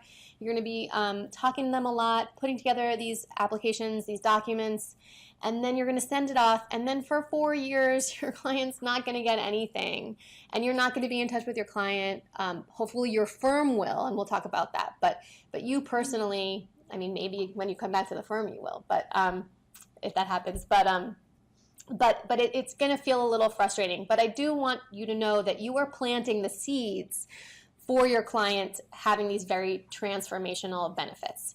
And work permits are extremely transformational for your clients and for their children, because of the sort of, they feel a work permit makes somebody feel like they're really part of society, as opposed to living in the shadows in this kind of underground economy, being taken advantage of, being exploited. We've heard from clients that they are more likely to be victims of harassment, wage exploitation, if they don't have work permits. So I don't want to underplay the importance of a work permit. The way that our clients get work permits are through Form I-765, Application for Employment Authorization. This needs to be filed for everyone who wants to have a work permit once they get deferred action. So you're going to be filing Form I-765s with your applications for both the principal petitioner, so in our cases generally it's the mother, and any derivative family members who are present in the United States. And we're filing it now in anticipation that after adjudication, after that 4-year adjudication time, that they will be found eligible and they will be granted deferred action so that they can get the work permit sent automatically. If you don't file this now, they can still file it later, but it'll just be more of a delay. So we're filing it in anticipation of that grant of deferred action. And again, you don't need to file it for any derivative family members who are abroad, right? Because a work permit isn't going to serve somebody who's abroad. Okay. This isn't a very nuts and bolts, weedy kind of question, but I need to draw it to your attention because it's confusing. The I-765 has about 20 pages of instructions because this form is used for every category of person who is seeking a work permit under immigration law. It's used for every type of application. So hundreds of types of immigrants, people seeking status, are using the same application. You need to put eligibility category specifically for deferred action. And you can read the instructions, and it'll take you an hour to read through them. So we're just giving you the answer here. The eligibility category for deferred action is C14, and that corresponds to the section of the regulations under 8 CFR. I don't even know the full citation, but C14 is what they're looking for to show that the category for eligibility is deferred action. So that's for our principal and derivatives present in the United States. Now, to make things even more confusing, if you have a qualifying family member present in the United States, so a child, you also need to do another I-765. They need 2 I-765s. Why? They need one for the period of deferred action, and then they need one for when they actually get granted non-immigrant status. The principal petitioner doesn't need that extra I-765 because it's automatically going to be issued when they get granted U status. But for the qualifying family members, it's not automatic. You need an I-765. Yes, this is years down the road, but we would just prefer and make everything easier to have those generated right when the time comes. So just file 2 Form I-765s. You don't need to write this all down. Everything is in your manual, really. Everything is in your manual, samples, very explicit instructions. It's all in your manual. But I just want to draw it to your attention. Fee waivers. This used to be something that we covered in about 30 seconds. But this is an area where the federal authorities have made it much more difficult for our clients. It used to be that we could file an affidavit explaining our client's economic circumstances, and USCIS, for this type of application, USCIS would really give us a lot of leeway and flexibility and would waive it no problem. We really never had to think about it. Now, they're making it a lot more difficult. There are fees associated with some of the applications you will be filing. There is no fee for the I-918. There is no fee for non-immigrant status.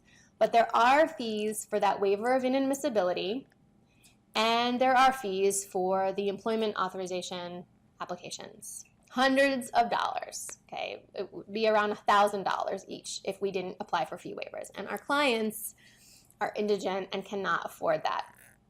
So 97% of the time, we always have to file fee waivers for these applications. They no longer accept just an affidavit. Now they require another form. This form is Form I-912.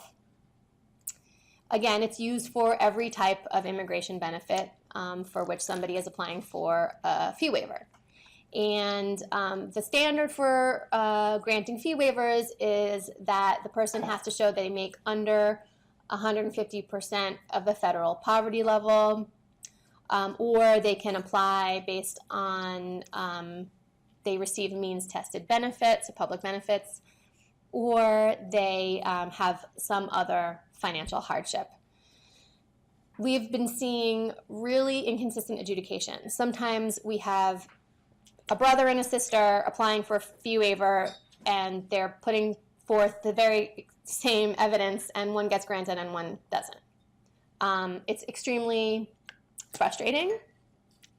There are new regulations expected soon on how fee waivers are adjudicated and what qualifies.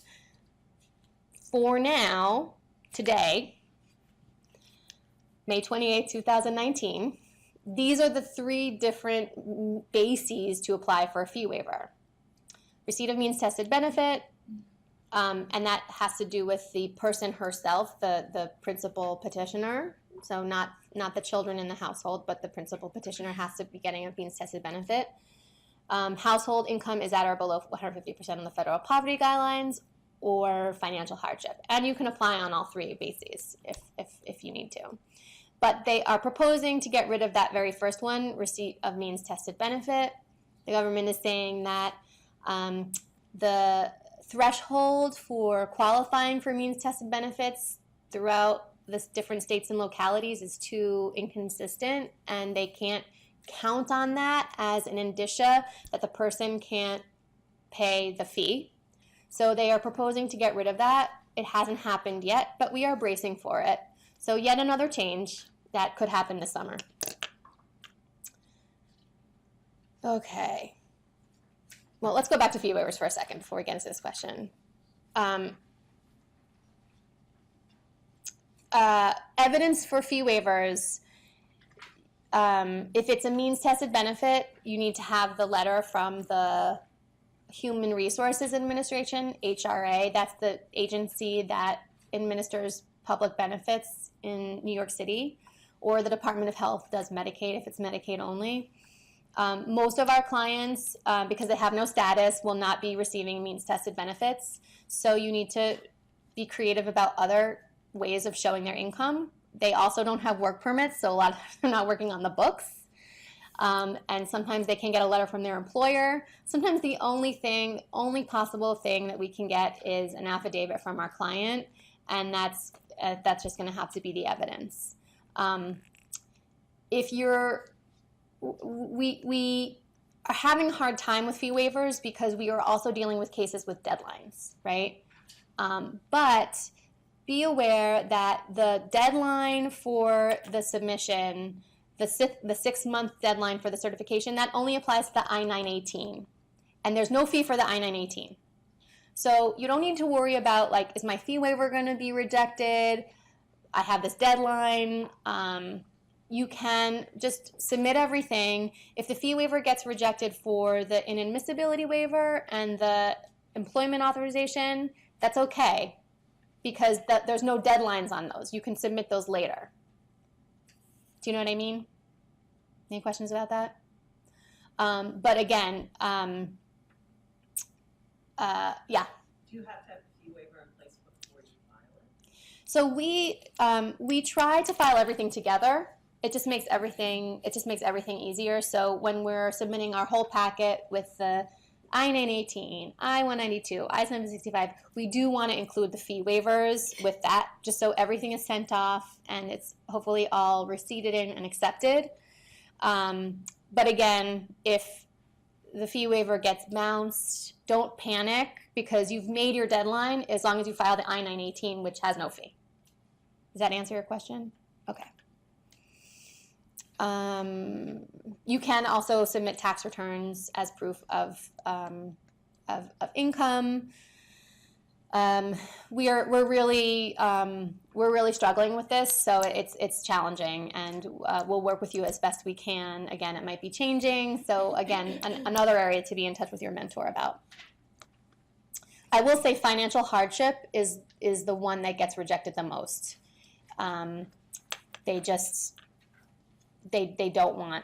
They want to make it difficult, and so financial hardship seems to be the thing that they're not accepting.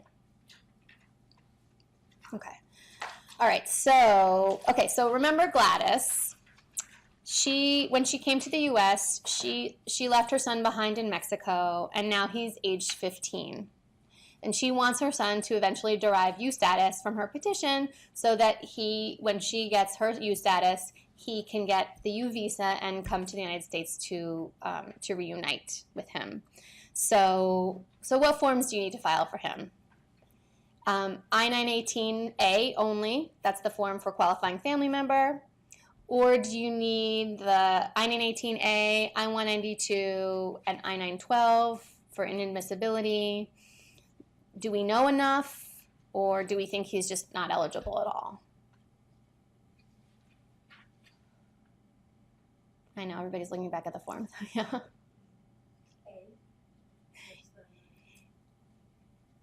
Yes, so assuming that he doesn't have any inadmissibility grounds against him, it's just the I-918A.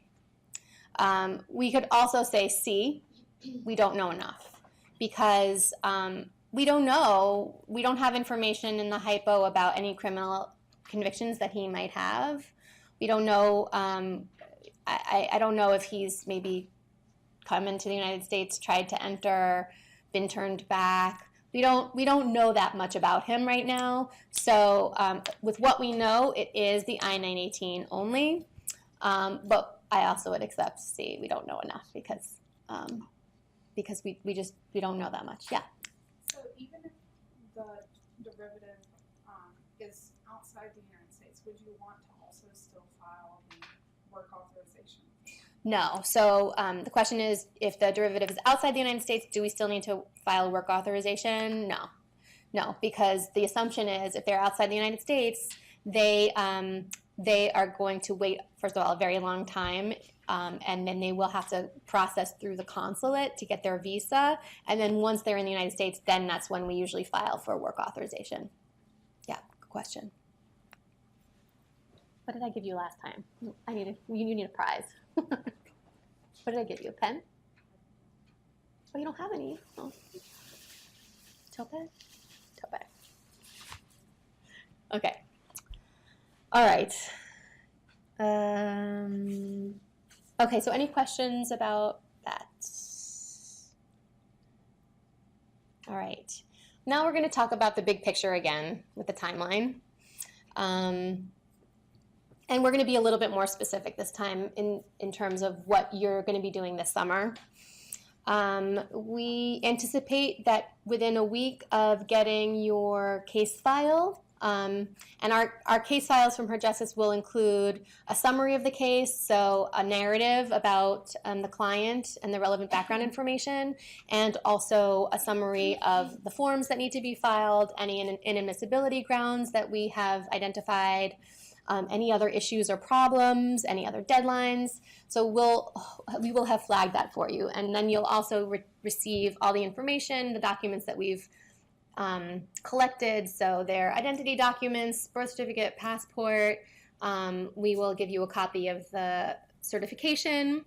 We will provide you with any other documents about their law enforcement cooperation. So like the police report, orders of protection, court records, ACS records, children's birth certificates. We'll try to, that should all be in your case file.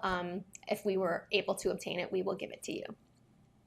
So you'll review the file, and you're more than welcome. We encourage you to contact your mentor to discuss the case if you have any questions about it before that first meeting, before reaching out to the client.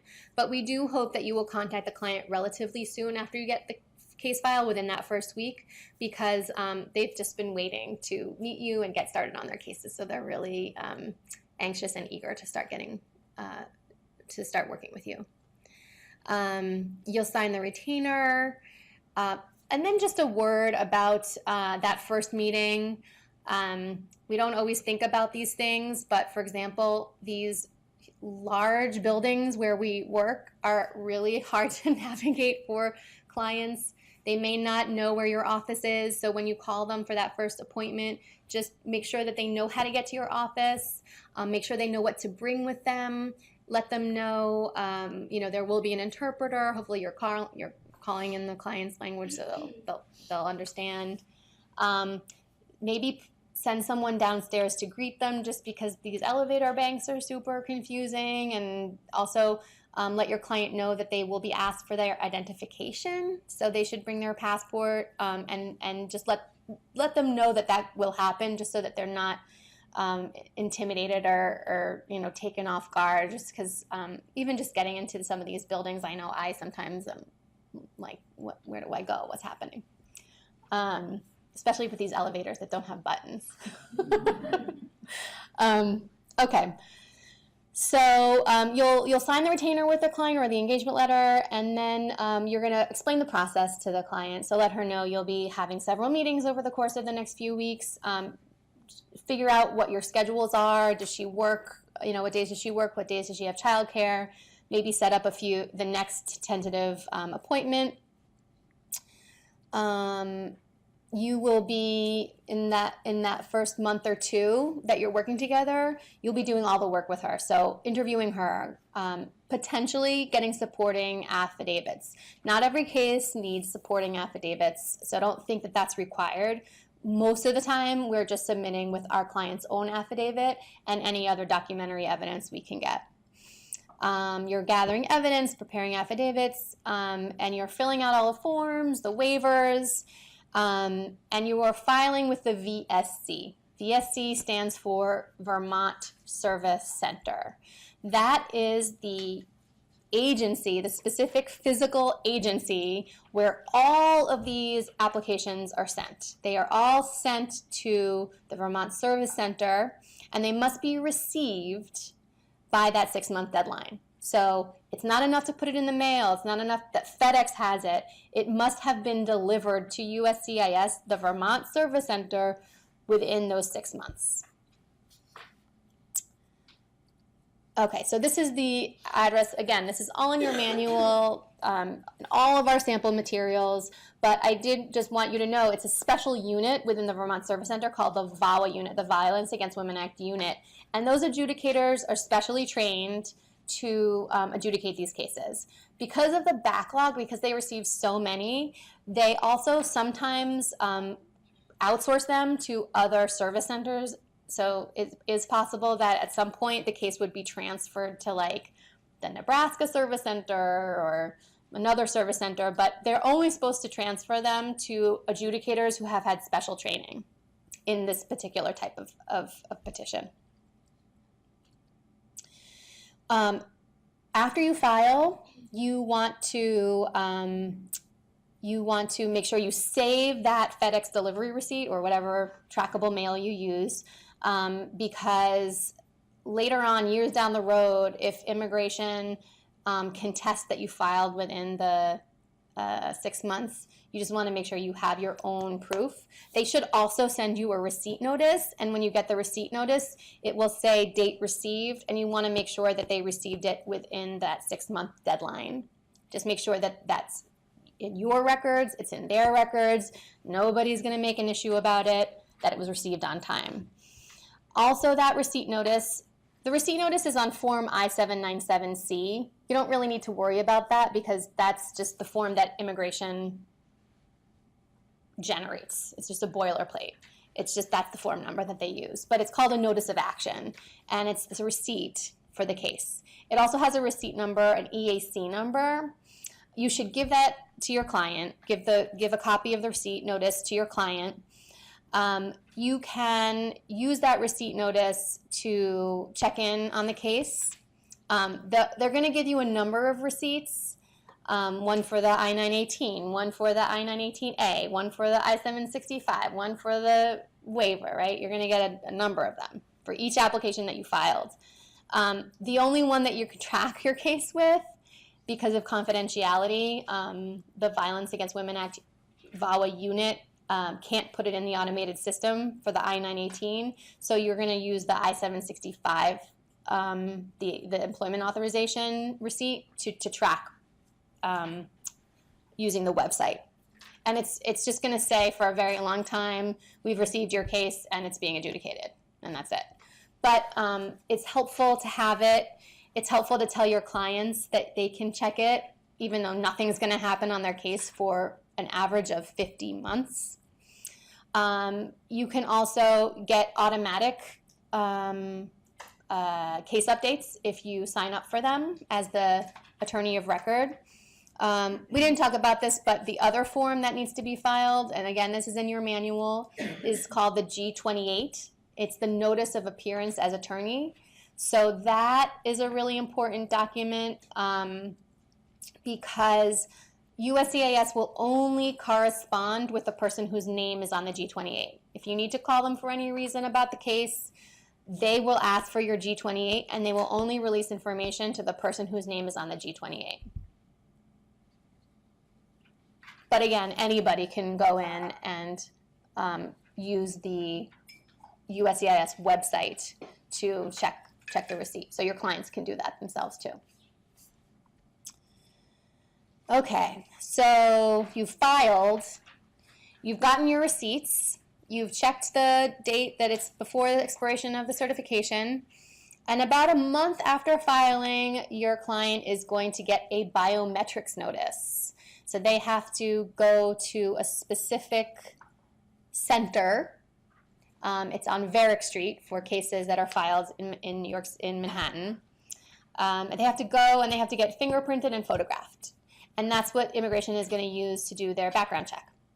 So you should prepare your client that this is going to happen. You know, especially when you're filling out the forms, answering all those questions, you know, let them know, like, immigration is going to know about your background, so we should know now. We want to get ahead of this. If there's anything you haven't told us, just let us know now, because they will find out later on when they do the background check. You don't need to go to that appointment with them. It's they just need to show a valid identification, so their passport, and they're supposed to be really in and out. They're not going to be asked any questions. So far, they haven't been using biometrics appointment as like an enforcement mechanism. Sometimes people are nervous about that. So far, that hasn't happened. Again, it's the principal petitioner and any derivatives who are over 14 who are in the United States. Now, derivatives who are abroad also need to get their biometrics done, which is complicated because depending on which country they're in, they have to go to certain places. The U.S. Embassy, USCIS has offices in some countries, but that can be a complicated logistical situation. Talk to your mentor about it because we do have experience with certain countries that we work with a lot in terms of getting the derivatives to successfully get their biometrics done abroad. Okay. So then we have this 4-year period of adjudication / waiting. And it's very unsettling for our clients because what happens is they get their biometrics done and then they're really excited that things are moving on their application and then nothing happens. It's just icy silence, right? No pun intended. So you want to manage expectations and get your clients, you know, prepare them. Like, this is going to happen. We're going to have all this activity this summer, and then you're going to get your biometrics and you're going to get your fingerprints done, and then nothing's going to happen. But you want to really counsel them to keep in touch with somebody at the firm, hopefully before you leave. You know, you've been working really closely and developed a relationship of trust, but hopefully there's somebody on the team who's also going to stay past the summer that your client can have an ongoing relationship with, because they really do need a point of contact at the firm to report any changes, their phone number changes, their address changes. God forbid they get arrested either by local law enforcement or ICE. They want a point of contact for their lawyers. We don't want people to get lost in the transition after the summer. So please try to integrate somebody onto the team early, have the client meet that person. Also, if there is an interpreter, make sure that their client has the phone number for that interpreter who's going to stay past the summer. Yeah, the 4-year period is a really problematic, long adjudication period for a lot of reasons, but one of them is our clients don't know, you know, who their lawyer necessarily is or who their contact at the firm is. So please try to get that nailed down before you leave. And the other, yeah. If they don't have their authorization to work yet, how are they allowed to be working where they're supposed to be Okay, good question. So if they don't have their work authorization yet, which they don't, unless they have it under some other relief, which usually they don't, how are they working, and what's our obligation in terms of what to tell them or what not to tell them? So what I usually tell clients is, it is my ethical obligation as your attorney to tell you that you are not authorized to work. And that's all I tell them, right? But we're also getting from them the financial, Mm-hmm. collecting information, maybe a letter from the employer. We have no obligation to report that.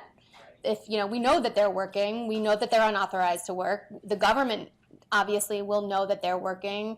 The only thing I would say is that the consequences for unlawful employment really run to their employer.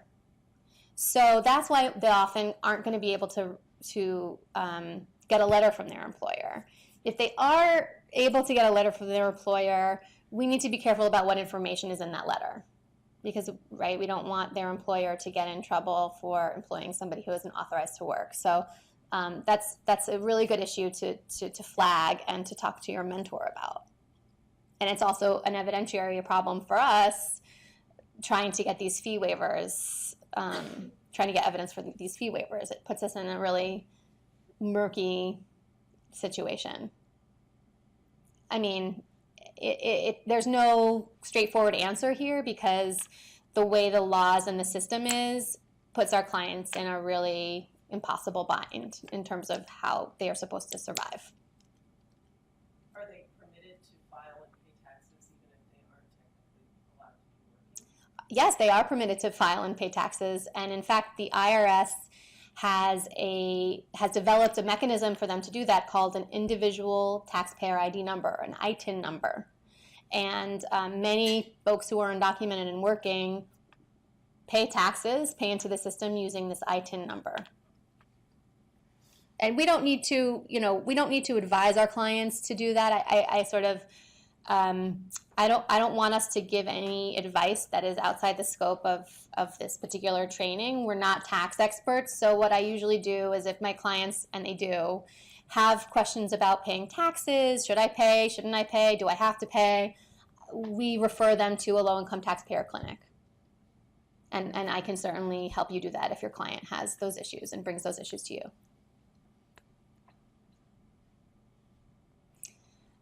So during the adjudication process, usually nobody's even going to pick up your client's file for a very long time. But when they do, and that could be at any time, because right now it's 50 months, but the government could allocate resources to this program, and that might shrink, right? We don't know what's going to happen. So at any point, really, you could get a request from the government for more evidence. I talked about how they don't have to issue an RFE and they can just deny outright, but they also could issue an RFE, and you could all of a sudden, or whoever's at your firm, could get this request for evidence in your mailbox saying, you didn't do all these list of things and you have 87 days to provide more evidence. So that's why we really need to always have our clients' correct contact information, because we don't know. At any point, really, we could need to get in touch with them because of correspondence from USCIS about the case. And it's also tricky because our clients don't have stable income. They don't often have stable housing. Their phones are on and off. If you have problems communicating with your client, that's pretty common. And hopefully in your case summary, we've given you a number of different ways to contact them. Honestly, the most effective way I usually do it is text messaging using a Google Voice number or some other, not my personal cell phone, but a Google Voice. So people do respond to text messages, but again, be in touch with your mentor about that if you're really having trouble flagging down your client. But it's not uncommon. Oh, and also definitely always let your Her Justice mentor know if you do get an RFE or any correspondence from USCIS other than like the receipt notice, the biometrics notice, the things, the routine things. So deferred action, again, that is right now approximately 50 months after filing. It's a letter. It just is, it's this letter that with this boilerplate narrative saying you have shown eligibility for non-immigrant status. However, we're not able to give you the status because of the statutory cap. We're giving you deferred action. And then the work authorization should get automatically sent right after that letter, shortly after that letter. And by the way, we normally use the firm's address for all correspondence. It's the safest address. We usually list our client's address as confidential, you'll see in the samples, and we just give the firm's address. So after deferred action, once they get that work permit, we recognize that firms often can't hold on to these cases for, this 5 or 6 year period after the 4 years of adjudication. So it is optional to give the case back to us during that deferred action period. And there's samples in your manual about the termination process for that. But obviously that's not something you're going to be dealing with this summer. It's just something for you to know. And again, back to that slide that I showed you at the beginning, the deferred action period, we think is maybe like 4 to 6 years plus the 4 years of adjudication time. So we're talking about getting the actual non-immigrant status like 8 to 10 years after filing. Then they have non-immigrant status for 4 years. 3 years into getting non-immigrant status, they can apply for their green card. And then they're on their path to citizenship. There's no interview by immigration authorities. So this whole application is just back and forth on the papers. And then there are appeals processes if there is a denial of the application.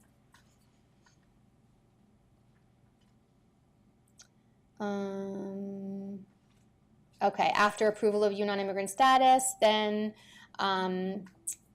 they will be advised that they can apply for a green card after 3 years.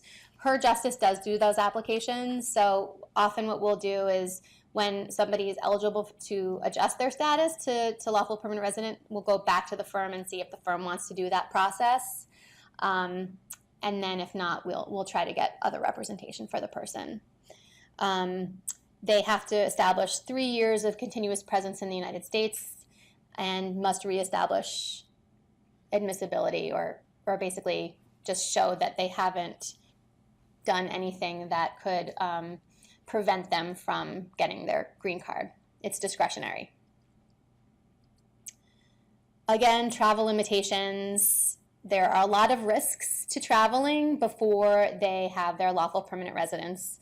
So basically for adjustment of status, even if they have their non-immigrant status approved, right? Even when it's approved, they could still be barred for their unlawful presence if they leave, and then they have to file a new waiver to waive that unlawful presence that they triggered by leaving, and that could leave them stuck outside the country, and then that interrupts the continuous presence requirement that they need in order to get their green card.